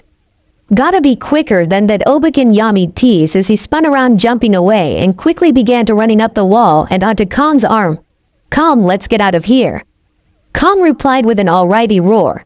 Swiping his massive paw, he sent Tsunade into the opposite wall. Turning around, Kong began to run through the village, towards the front gate that he knocked open. The village was in a state of panic as Kong began to run through the village. Various Konoha shinobi were casting what jutsus they could, only to see nothing seemed to affect the summon at all. Letting out a bellowing roar, Kong charged down the main street, nearly there. Hang on. Yami tried to yell over Kong as he charged down the main street towards the gate. Kakashi suddenly charged from an alleyway. Reikuri. He yelled as he managed to thrust his jutsu into Kong's left thigh. Give back Naruto. Kakashi yelled as he jumped up onto Kong's back and charged up. Blasted human. Kong roared as he hopped on his right leg. Next hit will cause me to return Yami. Kong roared as he started to continue to the gate a bit slower. Yami started to flip through seals. Ninpo. Kanashibari Dokugiri no Jutsu. Breathing in, Yami exhales a large cloud of light purple mist engulfing Kakashi, catching him by surprise. Shit. Kakashi tried to quickly Kawarimi away but inhaled a small amount of the poison as he replaced himself with a trash can. Oh Kami. Kakashi groaned as he slumped against a wall. What is this poison? Kakashi thought to himself as he tried to regain control of his body. Panting, Yami clings to Kong's neck. Kong, pants, we gotta get out. Pants, heavily of here. Pants, I am running low. Kong replied with a growl and began to charge at the now broken open gate. Yuki looked back at the now crowded street of shinobi. Lightly growling, she pulls out a storage seal and with a chakra-covered foot, slams her foot down on it as she releases her jutsu. Sweden. Bakusu Shohan no Jutsu, releasing the water sealed in the scroll and blasting the wave of water down the street. That should keep them off for a moment, she yelled as wrapped her arms around Yami's hair, holding onto Naruto's hidden body and around Yami's arm. Kong slowed down as he slowly moved over the broken gates, minding his left leg, when all three of them heard, Mokuton. Mokase K's no Jutsu. Kong roared in pain as wooden beams wrapped around Kong's injured leg. Release your captive and surrender yourselves or you will all be executed, a voice commanded. Kong turned and looked down to see emerging from the ground an Anbu with a cat-like mask. One hand seemed to be embedded in a beam of wood while the other held onto his sheathed Chikudo. Kong roared, you dare try and restrain me? You shall taste my fury. Lifting his very muscular arms high in the air and began to channel a very large amount of chakra into them. Doden. Kozo Kudaku no Jutsu. And slammed his arms into the ground. A few seconds later, a massive earthquake rocked throughout Konoha, causing many of the damaged buildings from Kong's charge and Yuki's Bakusu Shohan no Jutsu, and more shockingly to those who watched, the four cage heads on the cliff all fractured. During the earthquake, the cat-faced Anbu was unable to maintain his control of the jutsu and keep his balance as the summon proceeded to break the wooden binds and run off away from Konoha.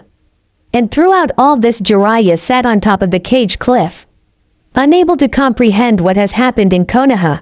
Flashback no Jutsu Kai. The council members and the emperor watched in silence as Jiraiya told the story. Yuki and Yami, however, were unimpressed. So this tells how Tsunade is such a bitch. Hey, Yuki said unimpressed. Now Yuki-sama, a elderly civilian spoke up. There may be a reason as to why Jiraiya-sama is telling us this story. Jiraiya nodded in acknowledgement. Yes, it was after I was reversed summoned to Myobokuzen and had to explain what happened to Ogama Senin and the Korogamas that we decided to dig a bit deeper into what Tsunade was doing. And through my spy network I discovered the cause and confront Tsunade in Senin Moto. Flashback no jutsu again. Konoha Council Room 2 days after Naruto's kidnapping. Tsunade was raging in the council chamber. No one dared to interrupt her as she ranted on and had smashed the desk in front of her. How was it that two bleeping outsiders were able to infiltrate Konoha not once but twice in a few days? What do I pay you bleeping shinobi and kunoichi who are on gate and guard duty? Tell me, come on. The council was amazed at the aggressiveness of the Hokage. That and the bleeping that seemed to appear out of nowhere. Hokage-sama, Kaharu cautiously spoke.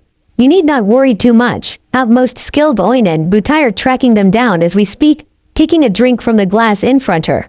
What we should be asking is how we are going to keep this quiet from not only foreign powers but from our own daimyo as well. Tsunade gave Kaharu a dark look but snorted in agreement. If worst comes to worst, we shall have the Yamanaka clan fix his memory to our benefit. The shinobi side of the council gasped in horror. Rising from his seat, Shikaku spoke. Hokage-sama, I think I speak on behalf of everyone here by saying, are you out of your mind? Yelling out the last part as he slammed his hands on the table. What you even suggested is treason. Tsunade just snorted. Is that right, Nara-san? Suande spoke in a very dark tone. Before anyone could answer or intervene, Jiraiya shunshin into the room with the Korogama's maw and paw on his shoulders. Jiraiya, what is the... was all Homura could say before Jiraiya flooded the room with his killer intent and natural chakra. The civilians retreated to the far wall in sheer terror while the shinobi councilmen stood up from their chairs and step APD back. Jiraiya, stand the bleep asterisk down. And explain yourself. Tsunade screamed as she lunged at Jiraiya, only to be found in a throat-tight grip. You are not Suande, Jiraiya spoke, croaked as he began to form a Rasengan in his opposite hand. You somehow have taken control of her and I will free her by my hand. Bringing his hand just in front of her face, the Rasengan blowing her hair away from her horror-filled face. Goodbye Tsunade Heim, Jiraiya softly spoke as he brought his hand back ready to slam it into her face, with all the council members and elders watching in horror.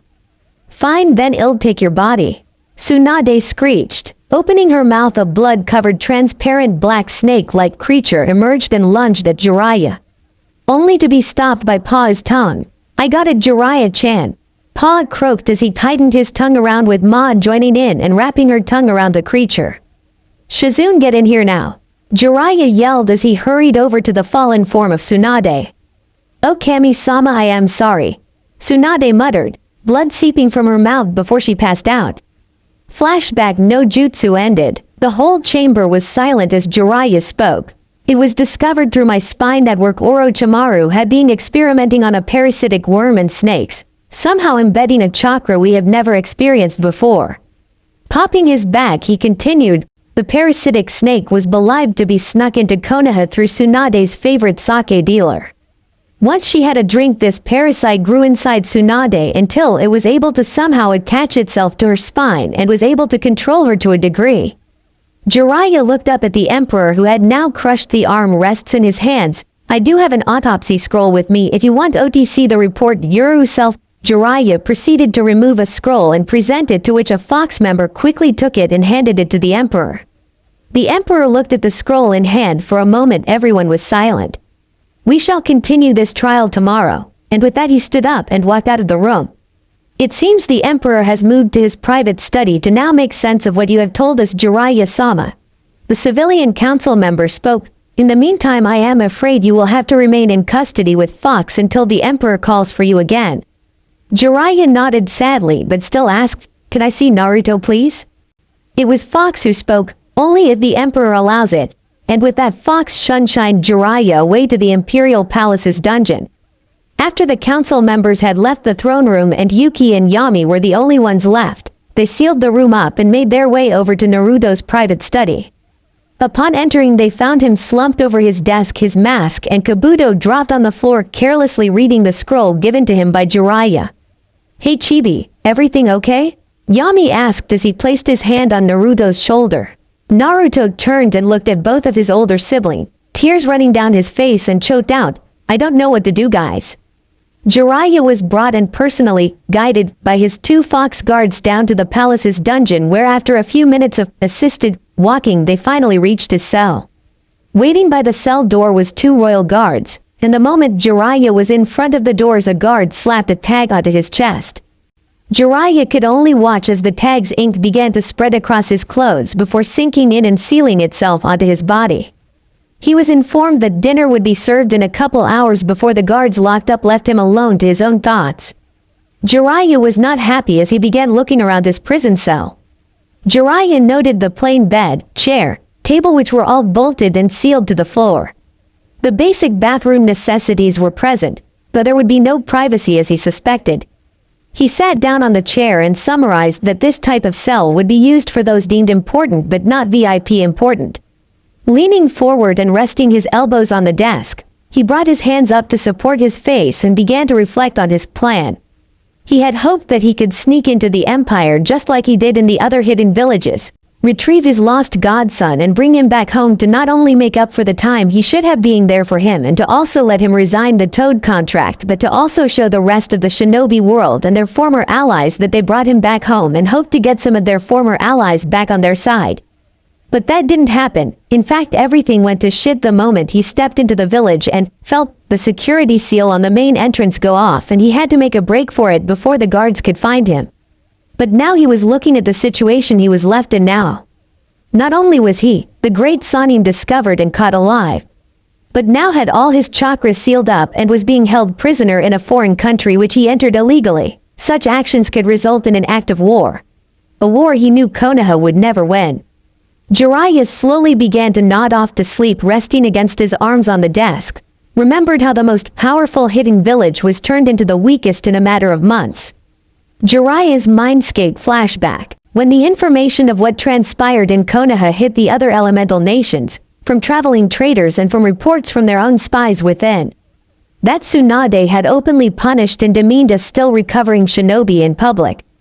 The civilian council openly praised the Hokage in her punishing actions to said shinobi, but also removed the Third's law and revealed that not only was he in fact the Jinchuriki of the Kyuubi no Kitsune asterisk, but also let slip of the fate the loyal shinobi once he was recovered from both his wounds and his kidnappers. Furthermore were the actions again of the last loyal Uchiha. The civilian council let it be known that the cursed seal on Sasuke left by the traitor Sannin Orochimaru brainwashed him and caused him to defect, and claimed that he broke free of the brainwashing and tried to return back to Konoha only to be stopped by the evil demon child and beaten to an inch of his life.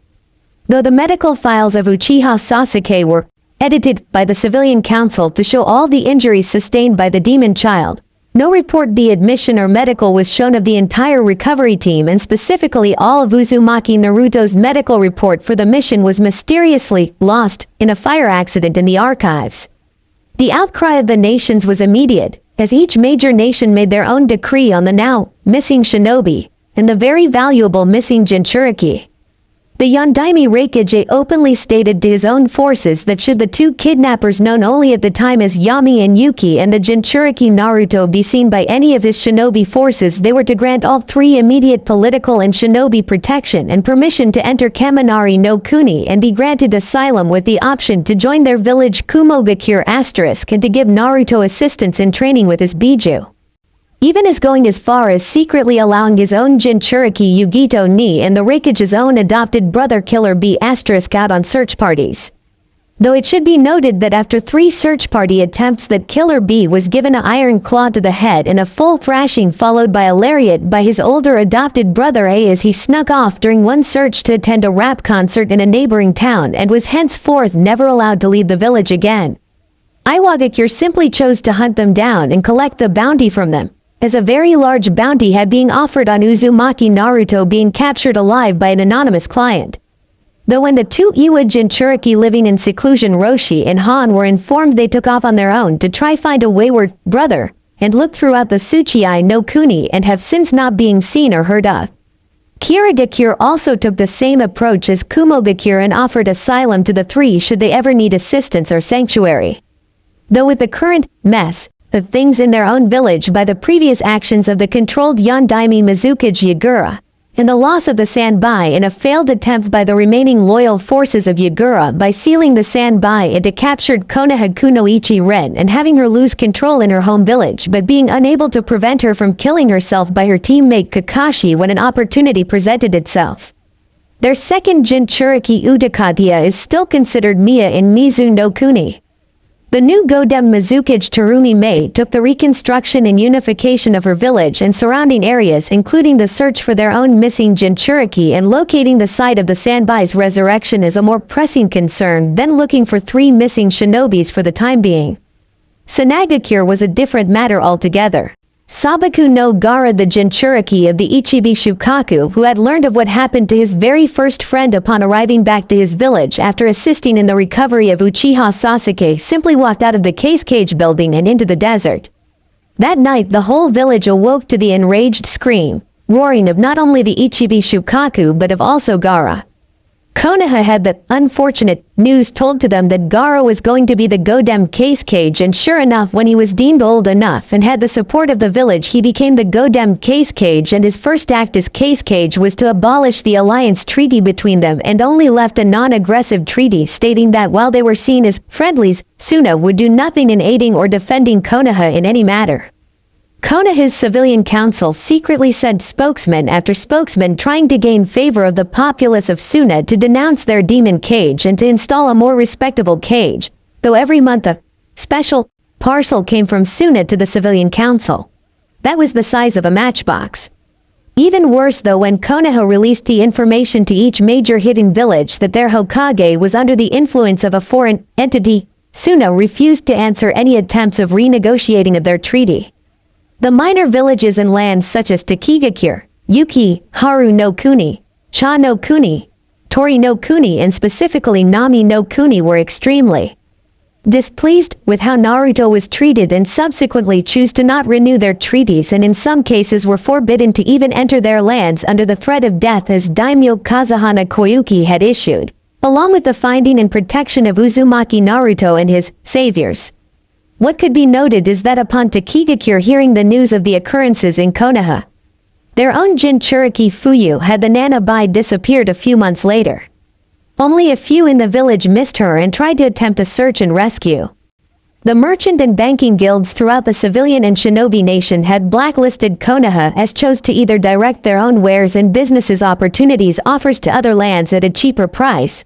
Refuse products, services from Konoha are choosing to continue to deal with Konoha at double to triple the rate. This caused not only Konoha's economy to drop very fast but also alerted the Hai no Kuni daimyo as he lost not only economically but also lost his political standing with the other daimyo. Something that he made quite clear on his visit to Konohagakure no Sado. Flashback 3 months after Naruto's kidnapping, the entire village council, shinobi, civilian, elder and a still recovering Tsunade with Shizune faithfully at her side, along with Jiraiya and a Neko masked Anbu, were all sitting silently as the daimyo looked over each member, his fan covering his face as his samurai guards surrounded the table and each one of them had a hand on their katana sheaths as the Shugonen Junishi asterisk stood at the ready close to their daimyo. So can anyone tell me why I have not only lost my standing with the other daimyo but lost over 60% of revenue to Hai no Kuni? The daimyo calmly but furiously asked. He looked over everyone, but before Tsunade or the elders could speak, a female civilian council member stood up and beat them to it. Daimyo-sama, the only person at fault here is the demon child Uzumaki Naruto. All the shinobi in the room turned their gaze to her, and though they couldn't emit their ki to her for fear of retaliation against the daimyo's guards, the look in their eyes said all they needed to say. The demon child has gone and brainwashed them all with deceit and lies about our proud and wonderful village and nation. Brushing her pink hair from her asterisk cough billboard cough asterisk brow, she gave the daimyo a sweet smile. The only way we can recover from this is to find and kill the demon child. Then all he has done will simply wash away and we shall be seen as a wonderful loving place again. The civilian side of the council broke into applause while everyone else in the room remained silent. It was a tense minute while everyone watched the daimyo's face go from a healthy color to a rage-filled red. "You fucking stupid sow." He roared at the stunned council members, causing said standing member to fall onto her chair. "Uzumaki Naruto had nothing to do with it, and you know it." Stomping over to the now seated and shaking councilwoman, he slammed his hands down onto the table. "I have done a very thorough investigation with my own Shugonen Junichi asterisk, and the results were very UNSATISAFCTORY Haruno Sayuri." The daimyo's face now blood red as his veins started to show and truly intimidated Sayuri. "Daimyo-sama," Tsunade said weakly, Shizune at her side helping her stand and gently healing her with the Shozen just to asterisk. "Any and all fault should fall onto me." Pushing Shizune aside, she tried to bow before him, having to rest her hands against the table to do so. "If I had only been more careful." Senju Tsunade Haim, you have no right to apologize for all the actions that have taken place, waving his hand to let Tsunade sit down and to let Shizune return to healing Tsunade. "Your unfortunate incident with that snake thing certainly did cause a lot of problems, but I cannot blame you for the action that is being taken. Though the reports on the civilian council speak for itself." Waving his hand, a member of the Shugonen Junichi passed out several folders to the shinobi council and elders. The sounds of sharp inhales and gasps rang through the shinobi side as the majority of civilian council began to sweat. Everything that they have done have caused untold damage to not only Konoha but to Hai no Kuni as well for years to come. Inoichi spoke out, looking up at the council as he slammed down the report he had read about how the civilian council was raiding and seizing complete warehouses full of goods and reselling it through their own trusted stores, while siphoning off a good cut of the profits to several hidden accounts, while some of the money just simply disappeared. Hiyashi Hyuga then spoke, changes in the education system for shinobi training to allow more civilian families easier access to the ranks by reducing the requirements needed to join, encouraging more emphasis on the Uchiha clan and only minor details on the clans, and the abolishment of all topics and information on the cousin clan of the Senjus, the Uzumaki clan. This is a blatant insult to not only all the clans of the village but to the Uzumaki clan. Who helped found out village and made the ultimate sacrifice during the Third Shinobi War, as he had his Byakugan activated and was just staring right at the civilian council. Danzo was swearing his head off at the civilian council in his head. "Damn them stupid fools. Now not only have they possibly shown evidence of my root program, but they have caused them now to not only look into my and the elders' attempts to make the Uzumaki clan disappear as they should have, but they have also lost my weapon. How can I take this to my advantage?" He thought of using Shisu's Sharingan to his advantage, but the stupid old fool's sudden change from anger to calm would raise questions. But before Danzo could speak, Shikaku stood up and beat him to it. Not only that, Hiyashi, it looks like lowering the academy standards was also done so that more civilian families that has closer ties to important sections of the village or those close to the council members who offered shares and possible business opportunity exclusive to them only, tossing the files to the floor. And the worst is not only trying to force the shinobi banks to surrender the accounts of Namikaze Minato and Uzumaki Kushina, but also employing any and all available seal breakers in secret to try access the Namikaze compound. He screamed. If Danzo was pissed, he was furiously pissed off now. They left a paper trail.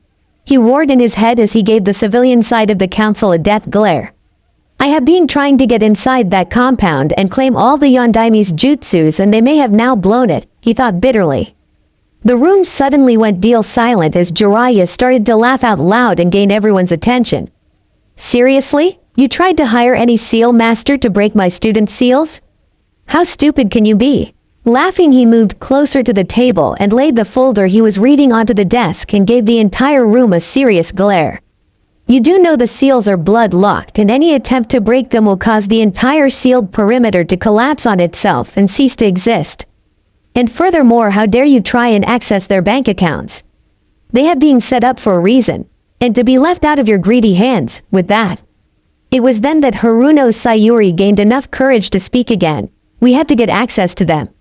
Our beloved Yondaime Hokage left all his finances behind when he saved us from the Kyuubi. With those funds we could expand and grow this village to a greater level of prestige." Danzo was only thinking how the finances of the late Yondaime could be used to expand and empower his own route. While the pink-haired howler monkey kept screaming, and that horrible monster of a Kunoichi Uzumaki Kushina was rumored to be the heir of Uzushio Gakure, and has had the entire village's funds to herself. But because of the stupid shinobi banks, both accounts that now sits unused and untouched, collecting interest from the banks and the investments throughout not only Konoha but throughout Hai no Kuni they made together.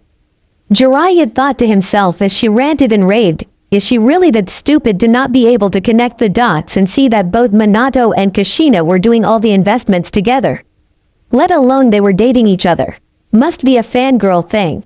Meanwhile at the Konoha hospital, Sakura, who was fawning over the currently unconscious Sasuke, sneezed. "Oh, Sasuke-kun must be dreaming about me," she squealed to herself as she watched said person sleep. Back to the council room. It was then the representative for both the shinobi and civilian banks, who had traveled from with the daimyo, stood up. "As it has been said to you many times, council member, the accounts of the deceased Namikaze Minato and Uzumaki Kushina are to be sealed until their heir comes to claim them." Haruno Sayuri went to scream in objection, but a loud cough from the daimyo silenced her instantly. If the accounts in question have not been claimed in the span of 30 years, then the funds inside them will be transferred to the Hokage's Village Trust Fund, where the leader will decide where the funding will go as stipulated in our terms and conditions upon signing the contract to open an account in this land. Sitting back down and ignoring the death glare from Haruno Sayuri, the room went deal silent for a moment until Danzo spoke. "So the compound, the treasured items and finances of our beloved Yondaime Hokage are lost forever?" Jiraiya gave the old war hawk a steady glare. "Oh no, they aren't lost, they are simply sealed away until the day that the Yondaime's son should return." "But thanks to you idiots, I doubt." "Jiraiya," the two elders Kaharu and Hamaru screamed out together. "That is a triple S ranked secret and no one must know."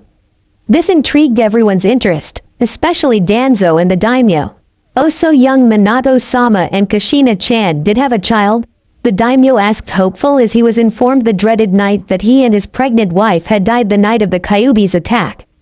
The entire council room was shocked into silence, even the howling cough pink monkey cough Haruno Sayuri. But that pleasure was only short-lived. "He chose another woman over me?"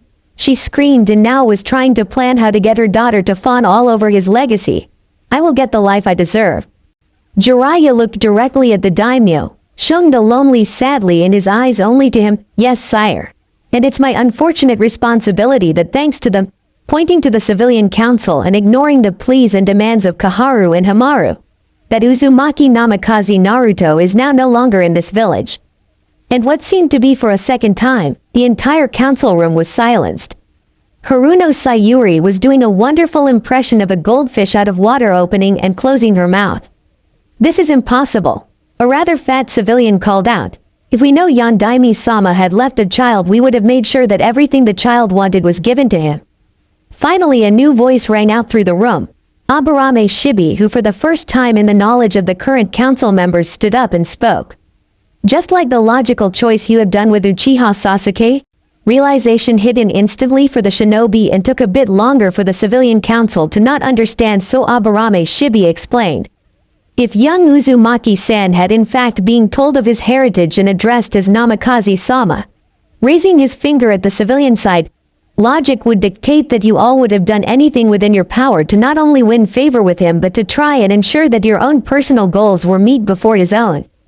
And highly likely to arrange marriage contracts with civilian women to ensure you could hold on to his power and wealth. The civilian council side snorted in disagreement, but for all the women and male members who had daughters were now trying to figure out how to convince their children or themselves to seduce and rob Uzumaki Namikaze Naruto of everything that he was to receive. Turning his finger to the three elders, "You three would have acted the same way as you have to young Uchiha-san. Need I say anything more logical?" To which the two elders Kaharu and Hamaru turned their heads in shame for such blatant dishonor they felt from treating their hero's child.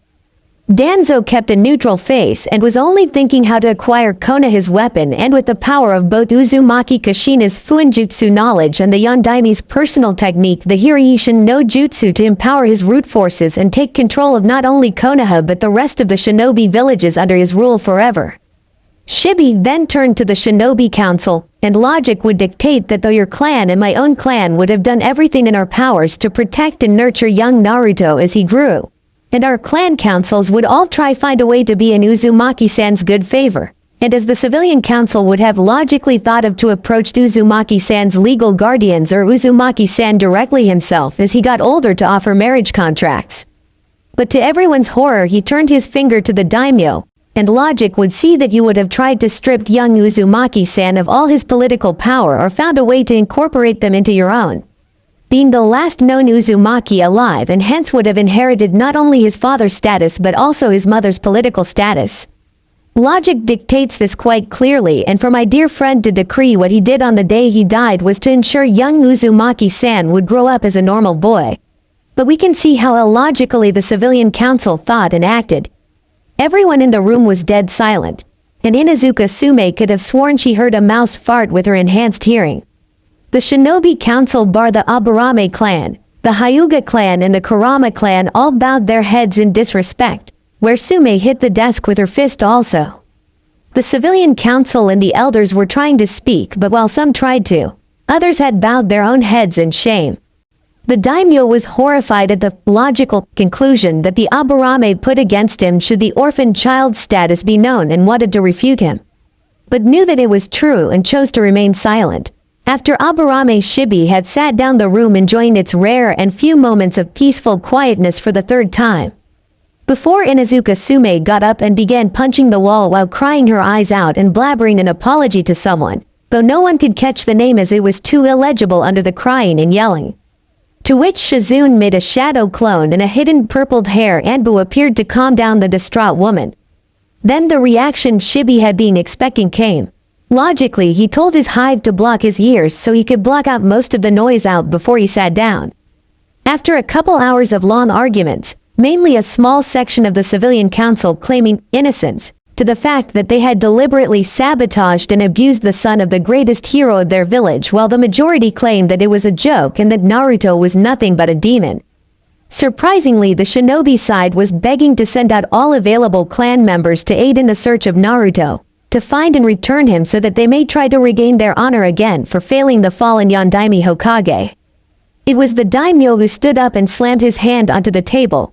Konoha will suffer greatly for this travesty, and with that turned around and left with his guards and other dignitaries.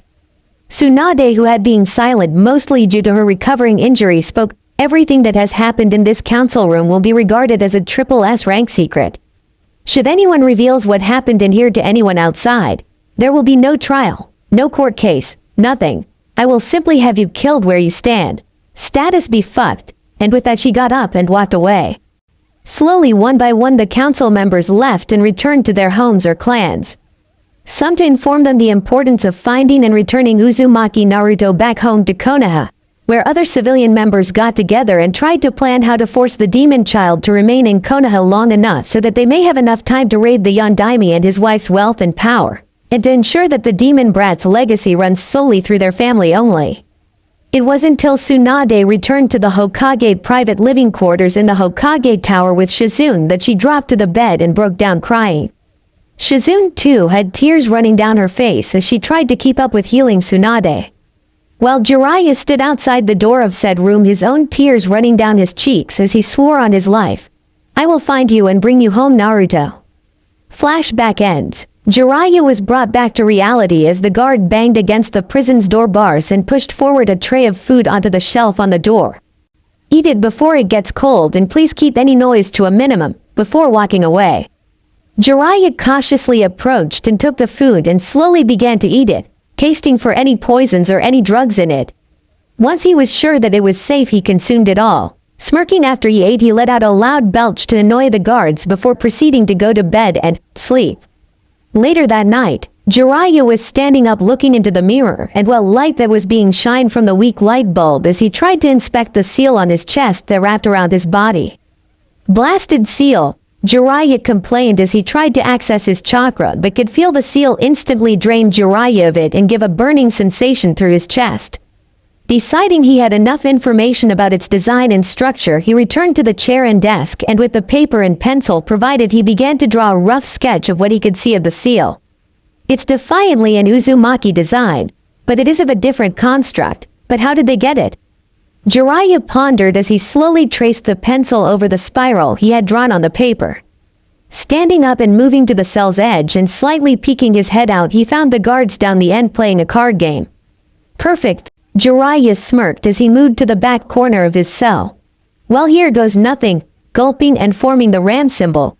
Jiraiya poked his fingers into his mouth and pushed against Kai. He muttered as he could feel the seal in the back of his mouth release a small amount of chakra, just enough for the seal in his throat to activate before the main seal sucked it away. Here it was all Jiraiya thought before he vomited up a small toad in a black cloak. Before the toad could even make a sound, Jiraiya already had his hand around the toad's mouth. I'm sorry, Fukasaku-sama, but I need you to listen and notice the area we are in. To which the small toad nodded as Jiraiya let go of his mouth.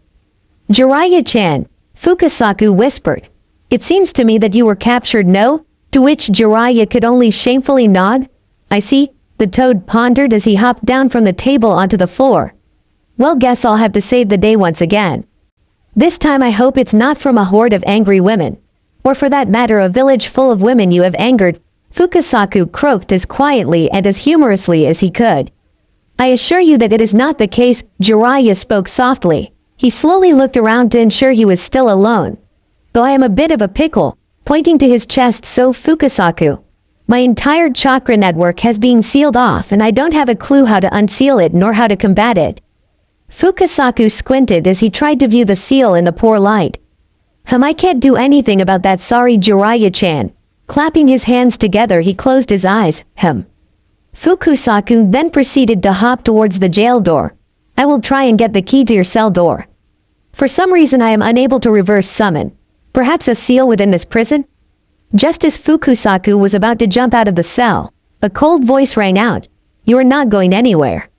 Jiraiya froze as he heard a voice he hadn't heard in a long time. Hello, Kyufu asterisk. Stepping out of the shadows in the corridor, Jiraiya moved to the cell's door and tried to stick his head out, but the seal on his chest reacted to this action and caused him to pull it back in. Something Fukasaku took notice of. Jiraiya could only stare as he saw the figure finally step out into the available light, but Jiraiya knew in an instant who it was. Naruto? Both Fukasaku and Jiraiya spoke softly. Konoha had 2 weeks after Jiraiya's capture. Tsunade was extremely worried. Jiraiya had missed his call-in message a week ago and now feared she had lost someone else dear to her heart. You stupid oaf. You better be just checking in late. I don't know what to do if you were gone too. She muttered to herself as she finished filling out paperwork. Looking over the village, she saw the state it was in now. Where over 10 years ago when she took office, the village was full of life and prosperity. Now the village was a former shadow of itself. A few days after the meeting with the daimyo, a civilian council member, one Hidemo Shikunji, who was in charge of the market district, had gone against what Tsunade had ordered and told his little market council the truth of the meeting, and with that his fate was sealed. Once the market council had started to blab to the populace, they were all rounded up by the Anbu, but it was too late. It was discovered by Ibiki through his persuasive methods with a few of his visitors, how they learnt the secrets of the SSS ranked meeting through Hidemo and his personal market council. Needless to say, they were all brought before Tsunade so she could go through with her promise and personally delivered the punishing blow. But the damage done by them was irreversible. The truth of Uzumaki's lineage spread like wildfire and the typical reaction came. Just under half of the civilian populace outright denied the truth and demanded the immediate death should the demon ever return to the village. The other half, mainly the shinobi forces, were horrified that they had not only dishonored their beloved Yondaime Hokage, but they had allowed the civilians to abuse and torture their hero's only child. The final quarter of civilians and a small section of the shinobi forces could not live with the shame of what they did or allowed to happen to their hero's chid and simply chose to end their life. Tsunade was greatly saddened by this loss of unnecessary life, but was irrelevant as once the other elemental nations found out, it was as her Tokubetsu Jonin Mitarashi Anko put it, Konoha has been hit by a shit storm, and furthermore Konoha lost its position among the other nations. The fire daimyo also lost his standing among the other daimyos and in retaliation taxed Konoha heavily. The civilian council were outraged about the additional taxes imposed on them as it was their fault for how Naruto was treated through the years. Though Tsunade couldn't say it, she loved the reaction of the civilian council and the additional taxes owed by them. Though it was surprising to find some members of the civilian had used funds from accounts that were unknown to even those within High no Kuni's taxation department, so once those who had hidden accounts outside High no Kuni and were evading taxation were caught, were taxed even further. Though some managed to cover their tracks and not get caught. At Konoha's Kekai Han, nothing interesting was happening today, as Katetsu Higain and Azumo Kamizuki and the rest of the Interception Division were currently playing cards. So boring, Katetsu sighed as he dropped 2 cards. Things were much more interesting when Naruto used to pull his pranks. The entire Interception team let out a chuckle as they all started to reflect on the orange-clad shinobi's pranks during his academy years. So think we will ever find him again? A branch Hyuga teammate asked as he dropped 3 cards. It would do great to see Lady Hinata smile again like the old days. It was no secret that Hyuga Hinata had a crush on the young Jinchuriki Uzumaki Naruto. When the village praised and thanked Kami that he was gone, Hinata fell into a depression until after a clan meeting a year after her attitude changed after rumors she murdered an elder in cold blood after he badmouthed Naruto and the young heiress's love and adoration of him. And ever since that day, the young heiress had turned from the sweet, kind-hearted girl to a cold and generally uncaring Hyuga princess and soon-to-be clan head. Only her team and those who treated Naruto as a real person she showed emotion. Something that the Hyuga's branch members truly missed and wished to return. Okay ladies, shall we finish this game? Azumo smirked as he looked over his cards. I'm feeling lucky today, he sang as everyone prepared to show their cards. Code Red, I repeat, Code Red. A detection member screamed, alerting the interception team, who immediately jumped from their desk to the room. As the interception team looked up to the floating ball of water resembling the seal around Konoha, they saw 4 spikes slowly begin to push into the water sensor sphere. 4 subjects approaching the village. 2 of them ranked Jonin level. 1 cage, and the other is Biju leveled. Screamed the robbed man. Could Naruto have returned? Everyone in the interception team thought. Where are they headed? The Hyuga branch member asked as he activated his Byakugan to try and locate them himself. Targets are approaching. The main gate? The robbed detection member seemed to ask himself. Estimated time of arrival, 25 minutes. Why are they taking so long? We better inform Hokage-sama. Katetsu said as he tapped Azumo's shoulder, and both made a break for the Hokage Tower while the other members split off and headed to the Anbu HQ to acquire reinforcements to follow and prepare for any situation.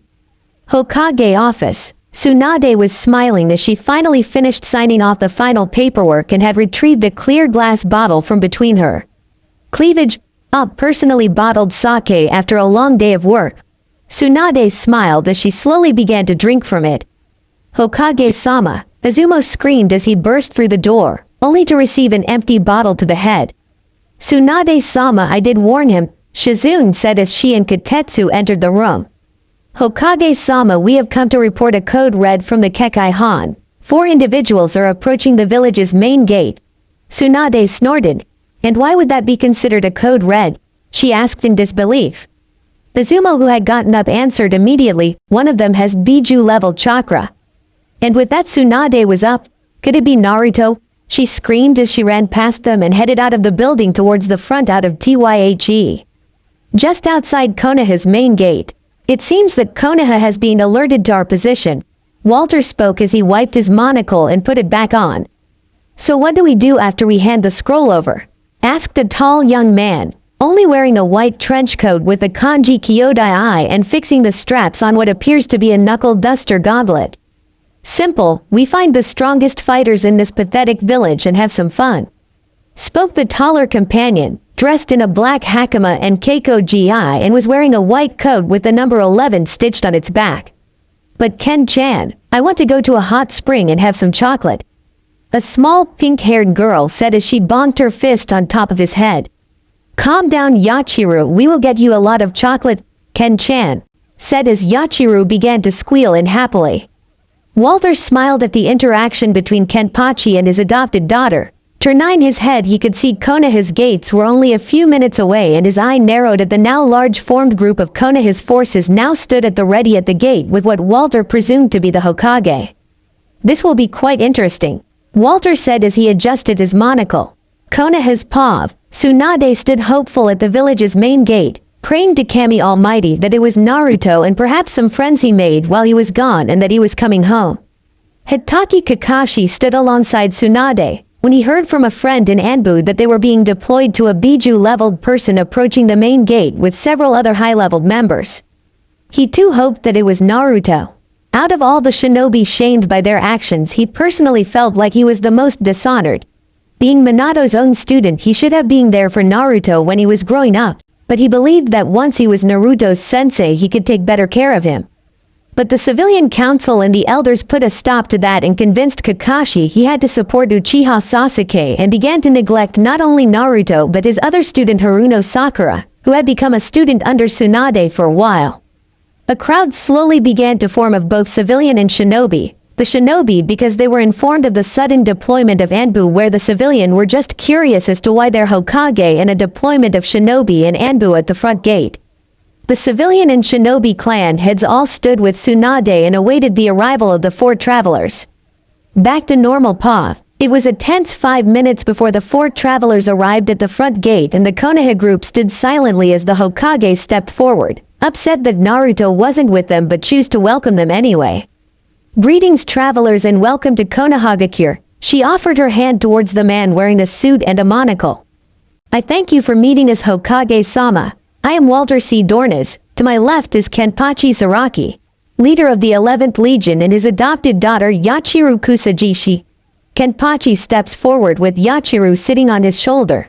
Grinning sadistically at Tsunade, he mocks a two-finger salute. "Greetings," where Yachiru giggled and waved. "Hello, pretty blonde lady." Tsunade nodded and greeted them back but was slightly confused. The 11th Legion. Who in the elemental nations has a legion? Walter then moved his hand to his right, and to my right is the second in command of the Kyodai's Battle Monk Division, known as Second Brother. Second simply waved his hand, giving a casual hello. "I don't mean to be disrespectful, Walter-san, but may I ask why you are here?" Tsunade inquired, utterly confused of who they were or why they are here. "Oh yes, one moment, Hokage-sama." Walter then pulled out a small scroll from his pouch. With both hands he passed it to the Hokage. She could see the intricate wax seal on the scroll, and she knew in an instant it couldn't be good. "Under the orders of His Imperial Majesty, the Emperor has ordered myself, Kenpachi, Yachiru, and Second Brother to personally deliver this message for you from the Emperor himself, and to inform you that the one known in this village as the Gama Sennin, one of the Densetsu no Sanin known as Jiraiya, has been captured and is to be trialed for crimes against our empire." Walter smiled as he handed the scroll over to the shocked Hokage. WH, what for? And what proof do you have?" Tsunade asked. "Oh Kami, please let the cruel prank and that you're okay, Jiraiya." Tsunade was screaming in her head. The crowd gasped in shock. Jiraiya was seen as a legend, not for his ICHA publications but for his ability to sneak into places undetected and being unable to be captured, but to hear that not only had Jiraiya failed but was captured alive. Walter smiled slightly sadistically as he pulled out Jiraiya's forehead protector with the Myobokuzen symbol etched into it and several strands of white hair. "Why, for the attempted kidnapping of our empire's beloved hero Uzumaki Namikaze Naruto." It took only a few minutes to relocate the entire council of Konoha and the newly arrived visitors from the front gates of Konoha into the private council chambers. Several Anbu and Junin had to provide crowd control, as some of the civilian and shinobi in the crowd were calling out and demanding that these thieving visitors return their precious Namikaze heir. As the guests entered the Hokage Tower and were being led to the East Tower and asked to wait until the council room was prepared for them, Walter was enjoyed taking his time to view of the many artwork pieces and literature written by past heroes, sages and cages of the village. Second Brother simply chose to kick back and relax while fiddling with his knuckle duster gauntlet as he leaned against the wall. Yachiru was happily sitting on Ken-chan's shoulder devouring a box of chocolate that was given to her by Walter to behave herself until the meeting was over. Kenpachi was having a ball staring straight into the face of the Anbu with his one eye. daring them to challenge him as he leaked a little bit of his ki towards them. The Anbu, though were able to stand, found that their bodies were shaking. It was a short 5-minute wait until the council doors opened, and with a breath of relief from the guarding Anbu, that the group was permitted to enter and were seated in the middle of the room, with the shinobi sitting to the right side of them and the civilian and elders sitting on the left, with Tsunade sitting in front of them. Starting off the meeting, Tsunade stood up and gestured with her open arms. As the Godem Hokage Senju Tsunade, I welcome you all to our humble village, and firstly I would like to apologize for the actions of the civilians and some of my own shinobi for their choice of words while we walked here, and bowed respectfully towards the 4 visitors. And we thank you for allowing us entrance into your village, and do not fret about those comments from the people of your village. Walter replied back with a smile as he and the other 3 bowed before the Hokage. As the visitors and Tsunade finished bowing and returned to their seat, bar Tsunade and Walter, the 2 elders Homura and Kaharu stood up. Kaharu tapped her hand onto the desk and began to speak. We wish to know why has one of our beloved and strongest shinobis now imprisoned in your lands? After all, we elders and those of the council were not informed of Jiraiya being even sent out to your land. Both elders waited and noticed Walter had not even turned to acknowledge them. Hokage-sama, is it often that you have others speak on your behalf? Walter inquired to the Hokage without looking away from the Hokage. After all, as Walter then proceeded to take out the very same scroll he presented to her at the front gates of Konoha. This letter is addressed to you and you along, Hokage-sama. Walter then slowly moved around the table and handed the scroll to Tsunade directly. This is an outrage and insult. Homura shouted, trying to get Walter to look at them, but was angered greatly by the fact Walter kept smiling and he never gazed upon them. Within that scroll is the information you need to know about our visit, Hokage-sama, Walter said as he then returned to his seat and sat down, keeping his attention to Tsunade only. Tsunade nodded and took the scroll from Walter. Smirking mentally at the fact that the 2 old crones were not getting their desired attention, she opened the scroll slowly and was amazed. If not for the fact it was from an important letter, or notice from a foreign leader addressed to her specifically, she would have been amazed with the craftsmanship of the artwork bordering the parchment. She then coughed, getting everyone's attention as she began to read off the scroll. To Senju Tsunade, Godem Hokage * of Konohagakure * inhabiting Hai no Kuni. I write this letter on behalf of His Royal Majesty the Shodem Kote * of the Western Empire. It is regret that I am to inform you that on the 25th of March, the shinobi that goes by the title Densetsu no Sanin Gama Shinobi Jiraiya was caught alive inside the royal palace after a failed stealth infiltration into the royal city and royal palace of Amaterasu. Under the laws of our empire and our interpretation of his action, this could be seen as an attempt on our emperor's life and therefore seen as an act of aggression that could lead to a state of war between our countries. Due to fact that Jiraiya had confessed his reason for entering our empire shortly after being captured, he was spared being immediately executed. The emperor is not without compassion and has deemed it acceptable for a lawful case to be held, with your village's best in political negotiations. A small guard detachment of no more than 6 with the 2 diplomats will be permitted from your village to go with our message deliverers to visit the royal city Amaterasu, where the emperor and his council will work towards hopefully a peaceful outcome. It is without saying that whilst visiting our city you will be kept under watch and any and all travel will be monitored.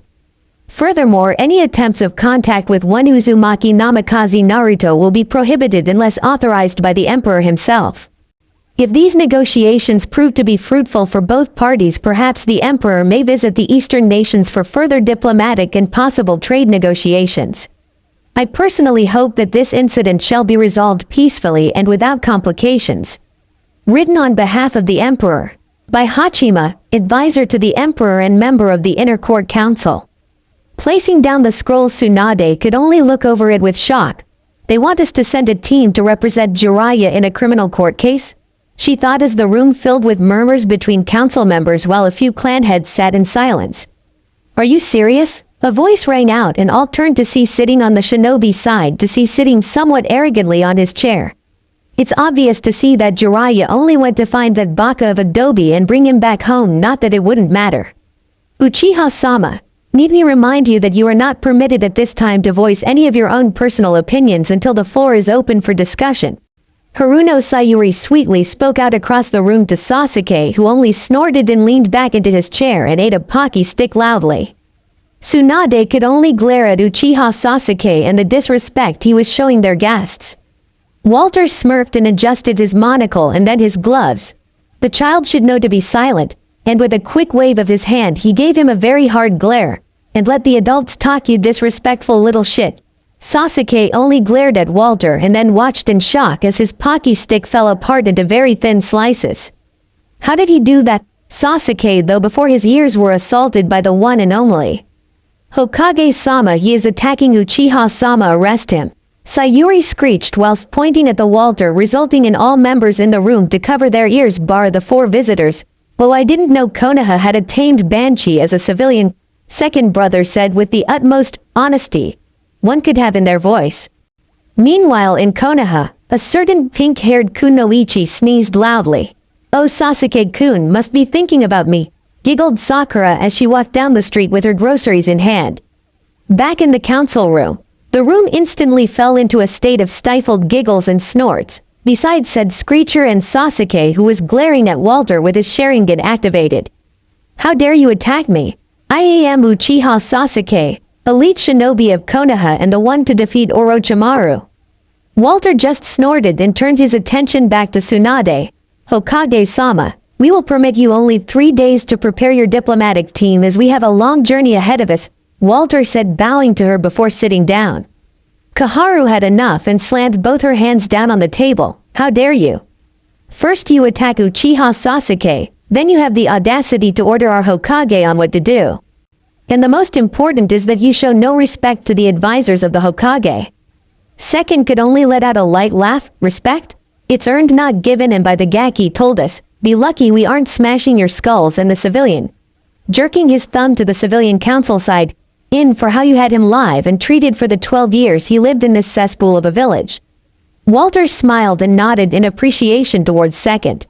"And for your own satisfaction, elders, I was ordered by the Shodem Kote asterisk to only speak to the ruler of this village, which is Hokage-sama here." Whilst the advisors were fuming by what Walter and second had said to them, knowing it was true though they would never admit it, there was one elder whose attention was fixed on the one-eyed visitor. The one called Kenpachi, who wasn't really paying attention to anyone but was his line of sight. Danzo mentally smirked. He was reported to have Biju-leveled chakra. Perhaps he can be a useful tool, Danzo thought as he slowly opened his right eye under his bandages and began to channel chakra into the stolen Sharingan. "You will swear allegiance to myself and do my bidding until you are of no more use," he thought as he morphed the Sharingan into its Mangekyu form and began to cast Koto Amatsukami asterisk upon Kenpachi. In what seemed like an instant, Kenpachi gave a very feral grin as he stood up that seemed to tower over everyone. "Kenpachi-san, are you alright?" Walter asked as he looked at Kenpachi standing up with such a feral grin on his face and that look in his eye. "Oh, this can't be good. Don't tell me," was what Walter able to think before Kenpachi flared his chakra and began to laugh, psychotically. Meanwhile in the Western Empire, and he have to wait till a bit later now to see what happens to Kenpachi or perhaps Konoha. It had been 2 weeks since Walter and his chosen group had departed for Hai no Kuni with only minor issues that could be left to the council to deal with. Naruto decided to have a day off and was walking around the palace in his casual outfit. "I wonder what Nei-san and Ni-san are up to," Naruto muttered to himself as he walked down the corridors as he tried to forget the conversation he had with Jiraiya the first night he was locked up. Flashback to the meeting of Naruto and Jiraiya in the underground cells. "Naruto!" Jiraiya cried out, "You're alive and okay. Thank Kami." He grunted in pain as he tried to ignore the seal activating on his chest as he reached out and tried to reach Naruto and hug him but was just out of reach. "What are you doing here, Kyufu? Don't you have an onsen in Hai no Kuni or Konoha to be spying on for your research?" Naruto coldly asked. Jiraiya was shocked and fell back into the cell, whilst Fukasaku sat and watched from the shadows. "What are you talking about, Naruto?" Jiraiya asked, shock still evident in his voice.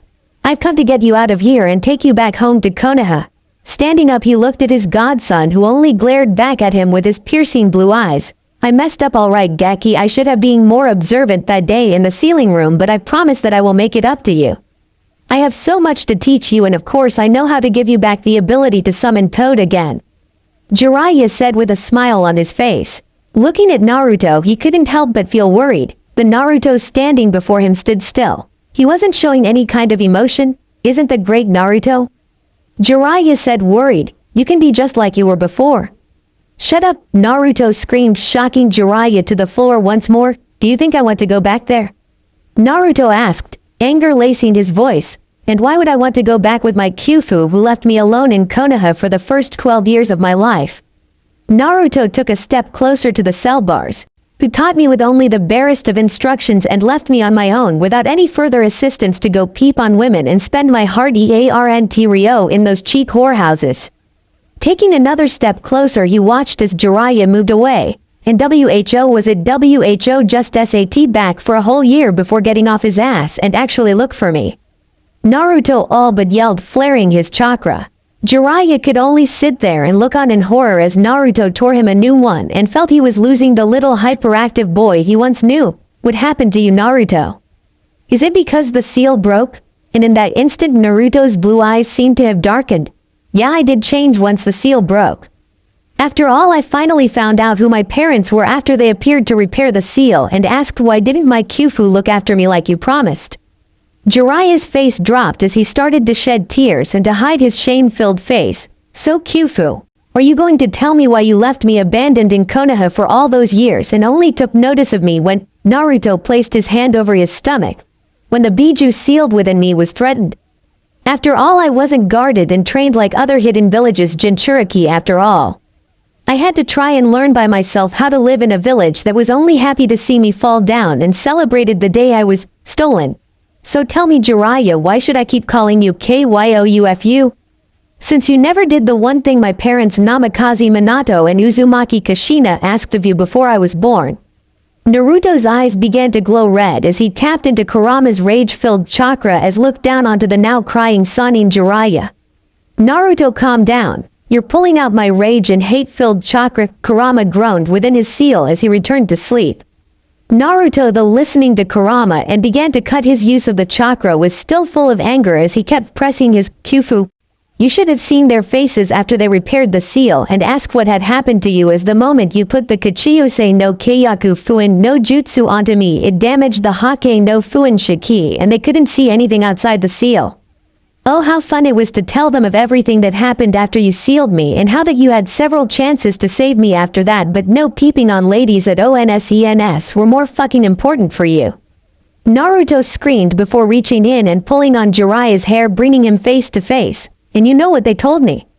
They told me they regret ever making you my Kyoufu." Naruto threw him onto the floor and stepped back from the cell door and waited for his response. Hearing what Naruto just said, what Minato and Kushina had said, Jiraiya just broke down and openly wept. He had failed a lot in life. He was continually rejected by Tsunade, the only woman he truly loved. He failed to save his best friend Orochimaru, and failed to protect his sensei and student, but now, this failure finally did what the others couldn't. It broke him inside, failing to live up to the expectations of the boy he called his surrogate son. "Minato, Kushina, Naruto, forgive me, please forgive me," Jiraiya screamed as he curled up into a ball and started crying his heart out. "Jiraiya-chan," Fukasaku cried as he hopped over to Jiraiya and tried to help him. The Ogama Sennin never foresaw this. He saw redemption and forgiveness. Could he have been wrong? Fukasaku thought as he looked from Jiraiya to Naruto and saw the one thing Jiraiya couldn't see before Naruto turned around and walked off. Naruto was crying. Flashback end. Naruto shook his head and tried to repress the memory. "Jiraiya's crying will forever haunt you until you can learn to forgive him, Naruto." Kurama voice echoed through his mind as he arrived at his Nei-san's medical lab. Knocking on the he waited till his Nei-san opened the door. Dressed in her white medical kimono coat, she smiled and ushered her Ototo as she finished up her latest medical experiment. "So my kawaii Ototo." Yuki smirked as she watched Naruto's face twitch. Oh, how he hated being called that. "What can Oni-sama do for you today, him?" Yuki said as spun around on her workbench stool, the big block of glowing white blue ice. "I just came to see what you were working on, Nei-chan. And what's with the glowing ice?" Naruto asked as he pointed his finger at said ice cube. Yuki grinned as if she was given a shipping crate full of Pocky. This Ototo is from the northern ice fields. Thanks to your awesome Nei-chan summon contract, I was able to acquire this chakra-enriched ice, which will help me greatly in my Iryo no Jutsu, and with a few special surprises. Hee. Yuki began to giggle as she petted said ice cube. That's right, I remember reading a report of you running through the northern gates screaming, I got it, after we had locked up the intruder, but surely it wasn't easy to get, was it? Naruto innocently asked, I mean, you didn't offer anything that you didn't own now, did you? Yuki smiled and nervously laughed. Oh no, Ototo-chan, I would never offer anything like I did last time. But I did offer Yami to settle the debt. Naruto just blinked at his Nei-chan, laughing nervously as she rubbed the back of her head. I don't know if Yami's gonna thank you or kill you for that, sis. Laughing it off, Yuki then took Naruto around her medical workshop, showing off some new medication she had made and some shinobi, samurai stimulants that could be used safely on field during combat. Oh, by the way, Nei-san. Where's Ni-san? I wanted to ask if those repairs have been done yet. Yuki smiled and looked at her Ototo. Last thing he told me was he was hunting for a new ingredient for a new poison he was making. But that was since last week. Wonder what he is getting. Anyway, let's go grab some ramen. I'll buy you a bowl, Yuki said as she hung up her medical kimono coat and walked out with her Ototo. In the western forest, Yami grunted as he continued to climb up the waterfall. Only wearing his shinobi pants, sandals and a collection bag, he used his hair to anchor into the waterfall's wall as he began to scrape off some residue and plant life that was growing there, finally gotten the water root algae. Yami sighed in relief as he continued to climb up the rest of the way up the waterfall. After 15 minutes of looked out across the landscape and sighed as he saw the city of Amaterasu shining in the distance. To think that this land used to be ravaged by the horrors of war. Gently rubbing his eyes, he looked at his bag full of ingredients. I should really start having apprentices, or make Ototo teach me the cage bunshin no just and just let the clones do the work. Chuckling at his own joke, he sealed up his bag to make sure nothing would fall out. He stood up, well, better get back home and start cooking up a storm. Stretching his back, if one was watching him they would see Yami's body was covered in multiple scars. One distinct one could be the short 15-centimeter scar that ran across his solar plexus. Well, better take the express back down. Smirking, Yami bolted and jumped off the waterfall's edge and plummeted down. Before even reaching halfway, his hair shot out in multiple directions, latching onto anything to slow him down, and slowly crawled down the waterfall's face and lowered Yami onto the ground. Upon reaching the bottom of the waterfall, Yami just shook his head as his hair retracted into his ankle-long hairstyle. You're never gonna let me embrace the sweetness of death, are you? He said to no one in particular as he began jumping from tree to tree, headed back towards the city. Meanwhile at Konoha's council room, oxygen monofluoride doom. The Shinobi Council and the squad of Anbu guarding the room with the respectable elders and Tsunade were now watching Kenpachi as what they could only describe as golden chakra poured into the room. The civilian council had already passed out the moment Kenpachi had started flooding the room with his ki, as the rest in the room were trying their best to remain conscious. Alright, WHO, did it? Kenpachi screamed, grinned like a madman as he slowly moved his hand onto his katana. WHO dares challenge me to a fight. As his chakra and ki began to fill the room up. What power was the thought that every trained shinobi thought in the room that was still conscious as they could feel the pressure from the chakra seemingly wanting to push them against the wall and explode out of the room. What happened? He should be under my control. Danzo seethed in thought as he quickly cut off the chakra connection to Shisui's Sharingan and closed his eye. Koto Amatsukami lets me go into anyone's mind and do as I say, so why isn't he? Danzo thought as he began to join what everyone else who was still conscious was doing, backing away from Kenpachi and pressing themselves against the wall. What is going on? Tsunade screamed, part in frustration for the sudden show of violence and part in horror, as she had never experienced someone build up their chakra and ki so fast. She struggled to remain conscious as the chakra and ki Kenpachi was releasing seemed to be filling up the room, and one would say crushing them under it. Then without warning, the ceiling and roof of the room gave way to the chakra pressure Kenpachi was giving and simply blew away, letting the entire village not only see and feel the maliciousness of the chakra, which grew past the Hokage monument in height, to which many civilians, genin and few chunin, passed out from, but the whole village got to hear his insane laugh. Walter stood still, unaffected by Kenpachi's sudden explosion of chakra, and simply fixed his monocle as he turned to Tsunade. "I'm afraid someone in the room has challenged Kenpachi to a fight." Tsunade looked in disbelief as Kenpachi slowly drew out his worn down and what one could say badly chipped katana. "My assumption is that by someone trying to cast a genjutsu on him." Walter finished speaking to Tsunade and turned to the maniacally laughing Kenpachi. Pulling out a scroll, Walter wiggled it in front of him. "Kenpachi, remember what Naruto said about our visit?" Kenpachi's laughter stopped, but his chakra still burned strong around his body. "The little Gaki promised me a good fight when we get back home," Kenpachi replied as he glared his one eye at Walter. "Very good, Kenpachi-san. But do you remember the agreement you signed with young Uzumaki-sama?" Walter smiled as he held the scroll in front of Kenpachi. To what seemed like an eternity to everyone else still conscious in the room, but was only a good 20 seconds, Kenpachi stopped flaring his chakra and ki and snatched the scroll from Walter. "You're no fun, Walter." Kenpachi groaned as he took his seat and waited. The remaining conscious council members were flabbergasted as Kenpachi's sudden rampage simply stopped. "Jeez, Ken-chan. Did you have to ruin my chocolate time?" Yachiru screamed and began banging her sheathed katana against Kenpachi's head, who only groaned in annoyance as a reply. Walter hurried over to Tsunade and bowed before her. "I'm sorry, Hokage-sama, for the damage caused by Kenpachi, but without the Shodem Kote here or Uzumaki-sama calming down Kenpachi is near impossible. It's only fortunate that Uzumaki-sama was able to make a deal with Kenpachi." Offering to help Tsunade up, he smiled. After being helped up by Walter, then her Anbu squad, Tsunade called for a recess to the meeting until tomorrow and to inform the village that everything was under control. Out of all the people in the room, only 2 people were outraged by the show of power. Danzo for his inability to control Kenpachi with his Koto Amatsukami. "It seems I will have to go and see if the implant is wearing off.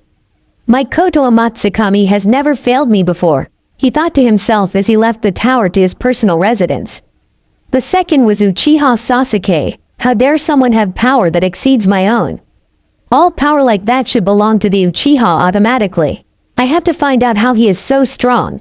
As he headed off to his clan compound to figure out a plan to find out how to get the same power for himself. Walter, second brother, Kenpachi and Yachiru walked through the streets, to which everyone basically cleared the streets for Sowalti-san. "Where are we staying tonight?" Yachiru happily cheered from Kenpachi's shoulder. "I want to go somewhere where there is a onsen." Walter smiled to the young girl. "Of course, Yachiru." However, with the sudden rush into the village and into the meeting, we were not shown where the accommodation is available in this village. Then again, with Kenpachi-san's actions, it may prove to be difficult, Walter said as he rested a finger on his chin, thinking as he walked along. "Perhaps I can be of assistance if you assist myself in answering some questions," spoke a feminine voice.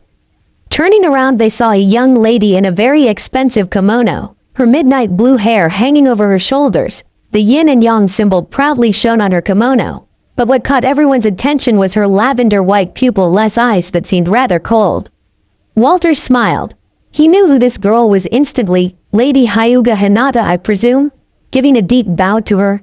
"It is truly an honor to be approached by the heir to the noble Hyuga clan," Walter replied as the others gave their respects bow.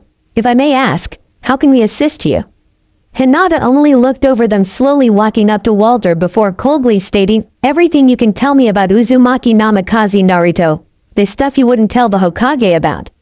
Walter smiled towards the emotionless Lady Hyuga Hinata. "Of course, Hinata-sama, but we can only tell what we are permitted to, of course.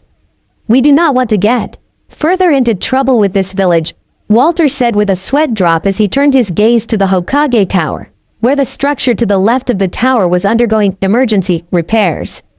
Hinata kept her cold glare on the travelers for a moment until raising her left hand. In an instant, 4 Anbu-dressed Hyuga guards appeared with their heads down before Hinata. "Hinchioku-san, please have the VIP guest room prepared for our 4 Western delegates. They will be residing there until they are ready to leave. And do remind the elders that they are not permitted to interfere in any way," Hinata coldly said with authority. The 4 Hyuga guards all complied and disappeared. "Your guest room will be ready by the time I take you to the Hyuga estate. In the meantime, would you care to join me for lunch?" Hinata said as she turned and walked down the street. Second brother whistled softly. Damn, she's cold as ice. Wonder what happened to the girl Naruto once knew. The other three nodded before following behind Hinata. Hokage's corridor leading to Hokage's office. This is an outrage, Tsunade-san. Homura and Kaharu ranted and screamed about how the visitors had not only ignored their position but also that the one called Kenpachi had caused so much damage. We demand you make an example of them and demand the Emperor give us compensation for the damage. Tsunade finally had it and spun around, grabbing them by their wrinkled throats, lifted them and smashed them against the wall. Would you both shut the fuck up and look at the bigger picture? She screamed, all but in their face. You both should be worrying more about WHO casted the genjutsu in the meeting room where no jutsus can be used. Dropping them down, Tsunade stormed down to her office door and opened it, and stood there in shock. Kakashi, what are you doing here? Standing in her office, travel pack resting against his leg, and his attention is always focused on his Icha tactics. Oh, Hokage-sama, I was just waiting for the files on team selections for those who are going to the Western Empire. Tsunade stood there, absolutely horrified. Kakashi, you are a day early. Running to her desk, she checked the results of the daimyo lottery. Not finding what she wanted to see, she spun around to the window and began to look up into the sky. Kakashi's sweat dropped. Hokage-sama, what are you looking for? This is surely a sign of the apocalypse.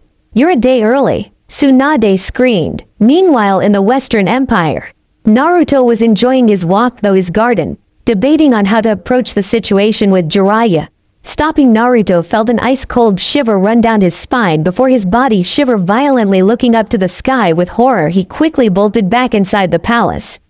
Several Fox agents appeared and ran over to their emperor and surrounded him in a protective formation. Your Highness, are you all right? One of the agents asked. I don't know, Naruto said while shivering in the corner of the room. I feel like something that shouldn't be has been. The Fox agents were stupefied as to why their emperor was acting like this. Back in Konoha's market district, Hinata walked down the main market street. Both civilians and shinobi alike moved out of her way as she passed them, with only the elderly and shinobi bowing their heads to Hinata's clan status. After a few minutes, Hinata finally reached her destination, Ichiraku Ramen. After the civilian council managed to null and void the third Hokage's law, the civilian population of Konoha started to not only openly curse Naruto as the Kyuubi incarnate, but they began to attack both verbally and physically anyone who supported Naruto, and of course the older generation continued to poison the minds of the younger generation. Pulling back the Norin, she let out one of her rare smiles to the couple running the store. Ayame-san, Ichiraku-san, it is wonderful to see you both again. Hinata spoke as she took her seat. Ah, welcome, Hinata-san. Ayame smiled warmly and moved forward to the counter. And how can I? Ayame froze up on the spot as Kenpachi lifted the Norin and, slightly hunching over, entered and grinned. Well, hello there. Ken-chan, don't scare the pretty lady. Yachiru screamed as she slammed her pink-sheathed katana against Kenpachi's head before jumping off his shoulder and taking a seat and smiling at Ayame. I'm hungry, she shouted happily. Ichiraku had walked in just as Yachiru started bashing Kenpachi's head and stood there shocked. My deepest apologies to you both, Walter said with a bow as he entered the stall. Kenpachi is easily forgetful of his appearance when meeting new people, smiling warmly to the chef. Ah hee hee. That's okay, totally understandable, I think, Ichiraku said as he watched the three men take their seats, or the two take their seat and the tall one squatting down. After their orders were taken, Hinata turned back to Walter and her emotionless face returned. So tell me, Walter-san, before you answer any questions of mine, is there anything you would like to ask me? Within reason, of course, keeping her lavender-tinted white eyes locked onto Walter's. Smiling towards Lady Hinata, Walter nodded. The only question I can ask is, why are you this? How can I say it, emotionless? As Uzumaki-sama told us, you were a very kind-hearted girl. Hinata glared at Walter before reaching into her kimono and pulling out a small green crystal. It started the day Naruto was first kidnapped. Flashback time, laughing face. The day Naruto was kidnapped for the first time. Hinata, Shino with their injured teammates Kiba and Akamaru were sitting together at the green tea house. while Kiba, who was only discharged from the hospital a day ago, was able to walk around slowly while carrying Akamaru, and Shino silently sulked that he was not able to go along with the retrieval team, were more concerned about Hinata, as Naruto had been locked up in the hospital and was to receive no visitors until he was cleared. Naruto-kun wasn't hurt too badly, was he, Kiba-kun? Hinata asked as she held her teacup. I don't know, Hinata. Whenever I asked the nurses and doctors, they just glared at me and told me that they were not allowed to say, and told me to forget about him. Kiba looked down at his teacup, confused. It seems illogical that the staff at the hospital would react in such a way, asking about a fellow shinobi's condition. Perhaps there is something that we aren't informed of yet, Shino said before taking a drink from his tea. Hinata looked down into her cup of tea. Naruto-kun, I know you're going to be okay. Nothing ever holds you down. Looking up from her tea to the main gate, she blinked in surprise as she saw two people appear, one tall man and a woman, but it was the person draped over the man's shoulder as they ran out of the gate. Naruto-kun, Hinata screamed as she jumped up and ran towards the gate, with Shino following closely behind, where Kiba sat there stupefied. Hinata only managed to travel at least 10 meters before being stopped by a couple of Chunin. Don't worry, Hyuga-sama. We are awaiting reinforcements to pursue the kidnappers. The Chunin smiled at Hinata as the other Chunin looked at the fleeing figures with Naruto on the tall one's shoulder. Good riddance to the demon. The second Chunin muttered under his breath that was heard by Shino. What do you mean, demon shinobi-san? Moving in front of the Chunin, Shino stared right into his eyes. Uzumaki Naruto is a fellow shinobi of Konoha, and we are taught that together we are strongest. It's illogical to understand why you refer to him as a demon. Please tell us why. As Shino spoke to the shinobi, Hirote, shut up. You know it's forbidden. The Chunin screamed, looking around worried. I know, Juzin. Hirote snapped back, that genin like you would never understand the danger that is that demon. Shino glared through his glasses, mind you, at the Chunin named Hirote as his Kakaichu started to buzzing angrily inside him at the comments. What do they mean? If only we knew. He thought as a squad of Anbu suddenly shot past the group. All looks like everything's under control now, Juzin said, trying to calm the situation as he stepped between Shino and Hirote. I think you better take Lady Hyuga, she doesn't look too well. Shino turned to Hinata and was shocked to see her wide-eyed and trembling. He isn't a demon. She muttered over and over as Shino calmly placed a hand on her shoulder. He is indeed not a demon, Hinata. Now let us go back home, Shino encouraged as he gently led Hinata away from the gate. Do not worry, Hinata.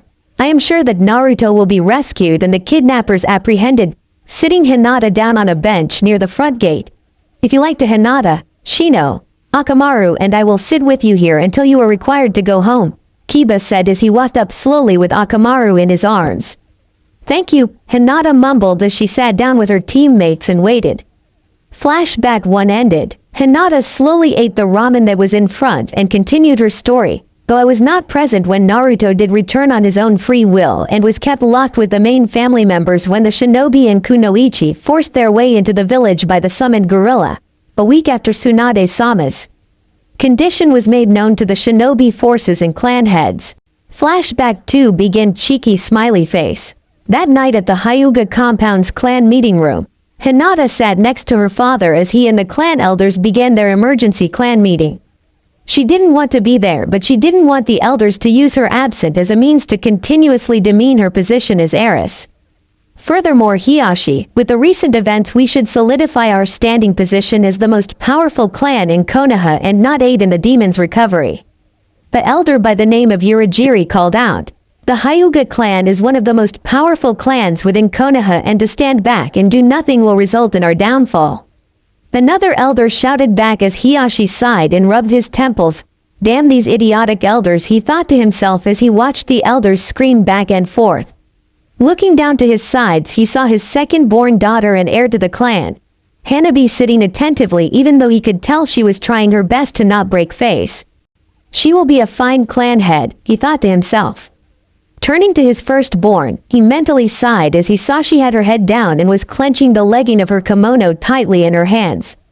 Where did I go wrong with you? He thought neutrally. Sure, Hiyashi saw over her squad reports and saw that she was improving greatly, but it wasn't enough in his opinion, and to make things worse she had fallen into a depression when she was informed that the Boy, she had a silly crush on had being rescued by those kidnappers. If she doesn't improve, the elders will have the material they need to brand her. Frowning slightly to that thought, he turned back to the screaming elders and called for silence, but before he could speak when the room went silent. Hiyashi, you know what we must do. We must not aid in the recovery of that damn demon. Urajiri screamed to Hiyashi. It is better outside Konoha. The only way the Hyuga would assist is to kill it. Hiyashi frowned at the elder, holding his hand up for silence. He was about to speak. Hinata spoke for the first time in any of the Hyuga meetings she had attended. Naruto-kun is not a demon, you are, she said in a soft but neutral tone. The room was dead silent, and Hiyashi was shocked silent as he turned to his daughter. What was that, you failure of air? What did you dare say to me? Urajiri screamed as he rose from his kneeling position and advanced towards Hinata to kneel in front of her and scream directly at her. Hinata, without lifting her head, said again, Naruto-kun is not a demon. You are. Urajiri's face turned bright red as he prepared to scream. Then a sickening smile spread as he gleefully spoke. I would simply love to get the demon and bring him before you. After all, the whole clan know of your infatuation with that demon. You would dishonor our powerful and noble clan? Well, I shall fix that by finding him, bringing him before you, and, leaning down so his mouth was right next to her ear, and spoke with such venom so all could hear. I will rip out its heart and blow his brains out with a juke into the head. The whole room gasped in horror as what Urajiri said. Hanabi covered her mouth with her hands, both horrified by what the loving elder had said to her older sister. Hiyashi was stunned. How dare he speak to her like that, he thought as his Hyuga blank face cracked, but remained silent for the moment. He wanted to see what Hinata would do, as he held a small amount of pride in seeing her stand up for her own belief. If one were to see Hinata's face, they would see the sweet innocent girl replaced by a neutral and face with eyes filled with rage and sadness, and with a neutral voice she spoke into Urajiri's offering ear. Don't worry, I can kill the demon myself, she spoke, her voice full of venom for the first time. Urajiri smiled, thinking he had finally broken the girl, but suddenly, he felt the inside of his chest suddenly scream in pain as he spewed blood from his mouth. Looking down, he was horrified to see Hinata's hand placed over his heart, and without a chance to move or retaliate, his eyes rolled into the back of his head and he fell down beside her. Hinata remained kneeling there, the blood of the elder staining her white Hyuga kimono, looking around the room to see the reaction of the present elders, and felt something she never felt before. Was it pleased? She thought as she saw that everyone in the room looked at her horrified. Turning to her father and sister, she saw her little sister Hanabi both horrified and crying as she held onto her father's robes. Hiyashi was once again left without words and scared of how cold and callous she had acted, but deep within he was proud, disappointed of what she did of course, but still proud. Father, Hinata spoke neutrally. You will aid the Hokage and show that we are a loyal clan to Konoha, won't you? She said before standing up and leaving the quiet room. Flashback 2 ended. Hinata looked up from her bowl of ramen and towards her guests, and saw that not one of them seemed repulsed by what she had just said. Pretty lady stood up for Naruto Ni-chan. She should get a medal. Yachiru screamed happily as she finished off the broth in her bowl of ramen. Walter smiled towards Lady Hinata, both his bowl and chopsticks somehow immaculately cleaned. Well, that does explain quite a lot, Lady Hyuga. Seeing as how you have finished your story, there is but one slight question I would like to ask. Hinata turned and glared at Walter, but all he did was smile at her. And this one comes straight from Uzumaki-sama. Hinata froze and her emotionless face broke with a light blush across her cheeks. And, Naruto-kun has a question for me? Hinata asked in true disbelief. Yes, Lady Hyuga. He asks if his most precious person is still hold on to his most cherished treasure? Hinata blinked, shocked, and placed her hand over her heart. Walter smiled at this action. I shall take that as a yes. Standing up and pulling out a scroll, he placed it onto the counter. Sir Tenchu and Lady Ayame. This scroll is for you both by Uzumaki-sama, and this, putting his hand into his pouch and pulling out a small bag, should cover his IOU with interest. The chief and daughter were shocked and gratefully accepted the scroll and bag, and began preparations to close up shop. Well, Lady Hyuga, second brother said as he took out a travel flask from his coat and took a swig from it. If it is allowed, I would like to see where we will be sleeping tonight. Walter turned with a sharp eye to second brother, who simply shrugged it off and took another swig. Kenpachi managed to get out of the stand without breaking anything with a now sleepy Yachiru on his shoulder. Ken-chan. I want to go sleepy, she muttered as she rubbed her eye. Sure. This way, Hinata said as she tried to compose herself back to her emotionless self while her heart was doing backflips and beating harder than it ever had. It should be noted that Tenchu Ichiraku and his daughter, after closing shop and returning home to read the letter and later admitted themselves to hospital, as when they opened the small pouch, outpoured various gems and gold nuggets. Already Tenchu had plans to expand his influence. I mean, expand his business to the west, yes. The Western Empire Imperial Palace. The day after Yami returned from ingredient gathering, Yuki was running around the palace checking every room she could. Damn it, Yami, where are you? She screamed. Yami had promised me my custom item would be finished today, she ranted and thought as she checked room to room. After a good 4 hours she gave up and returned back to Yami's workshop and began to look for her custom gear. Come on, it's got to be around here somewhere. Yuki muttered to herself as she moved various bandaged items and other weapons and gear. It will be done tomorrow morning and polished for you, he said. It will be the greatest creation I've made for you yet, he said. She froze as she came across Yami's work calendar and saw the date that was marked with, the day I lost my humanity. Why would you go back there again, unless? Her eyes widened in horror as she turned and bolted out of his workshop. Itoko-kun, where are you? She screamed as she looked for her cousin. Unknown location. Yami stood in the now darkened corridor of Laboratory 10. A sight which during the Unification War still haunted him to this day. If one were to light up the area, they would see remains of a horrific battle that took place. White bones and red blood stains still remained in this sealed-off facility. I should have died that day, Yami spoke to himself as he walked down the corridor. Walking down the corridor and various connecting rooms brought horrific flashbacks for Yami. The screams, the pleading, the innocent who were begging for death, and the hollowed laughter of Zoran and his encounter with her. Fucking genjutsu bitch. Yami groaned as he turned around the corner to find Zoran's scythe still embedded into the ceiling, a bone-white hand and forearm still clenching onto it. Yami stood there for what felt like an eternity, looking at the arm and remembering that horrible day. You can come out now, Yuki. Yami sighed but kept his eyes on that black scythe. You know Naruto has forbidden you to come here, Yami, Yuki said as she walked out of the shadows and behind Yami and placed a hand on his back. It's getting worse, isn't it? She asked, with sadness in her voice. If the seals hold, I have probably 5 to 8 months, Yami said with a dead voice. It's fucking funny, isn't it? 6 years into the war we came here, on this day, to stop Nobunaga's experimentations and asterisk sniff if I wasn't so fucking careless. Dropping to his knees he began to hit the floor, letting out a string of curses to Nobunaga, Zoran and the almighty Kami. If I didn't come, it would not have awoken, and I wouldn't be in this situation. Yami screamed out his pain and frustration. After a moment of silence, Yuki stood beside her friend and saw how broken he was. Yami turned his head and looked up to his best friend, his only friend that he would show these moments of weakness to. Not ever Naruto, who he considered a brother in all but blood, had ever seen him this broken. Is there a way to stop it? Yuki asked, her voice soft and fragile, seeing her best friend this broken. There is, but it means I have to return to Kusa if I don't go back to my clan home and finish the initiation and control technique. Yami held himself as fresh tears rolled down his face. I don't want to turn again. I don't want it controlling me again. I don't want to give up my humanity again and feast on. It was there that Yuki pulled Yami around and delivered a chakra-powered slap across his face. Unseen to them both, a small pebble rolled away from Yami's armor joint. Don't ever say that again. It wasn't your fault for what happened. Kneeling down and hugging her giant of a friend, she cried as she looked him dead into the eye, poison green eyes locking on with her cold steel eyes as tears both ran down their faces. No one blames you for what happened that day, Yami. You didn't feast in anything. It woke up and it feasted.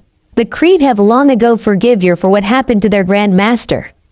Yami, you are not the monster, just like how our Ototo is not the Kyuubi incarnate, like how Kona had treated him. Yami began to cry again as he wrapped his hands around Yuki and pulled her in for a hug, and incoherently muttered, "Thank you," over and over again. Together they sat there and cried while two figures watched over them. After a good half hour, the taller of the two grunted, "Kid, It's time to go back before the Gaki realizes we are gone. The taller man turned, revealing a very long and familiar sword. The second seemed to bow from the shadows. We must move swiftly, Saisei-sama and Yuki Wanichan, in a somewhat feminine voice. Sure. Open up a return mirror, would you please, Itoko-kun? Yuki replied as she helped her best friend back on his feet, who before leaving gave one last glance in the hallway and turned. To the three of them, yes, it's time to return and plan what to do next, and you have to stop calling me that. Yami grunted as he and everyone stepped into the ice blue mirror, which broke apart and disappeared when they all entered it. It was a good 15 minutes before Pebble rolled back into the light, and with a puff of smoke, Naruto stood there and he too looked at the scythe in the ceiling. You're always going to be my brother no matter what, Yami, he said with a tear rolling down his face, and he remembered that horrible day and poofing away, ensuring that the original would have a flashback of what once happened here. That's all for now. If you want the next part, then please like this video and subscribe my channel. Thank you.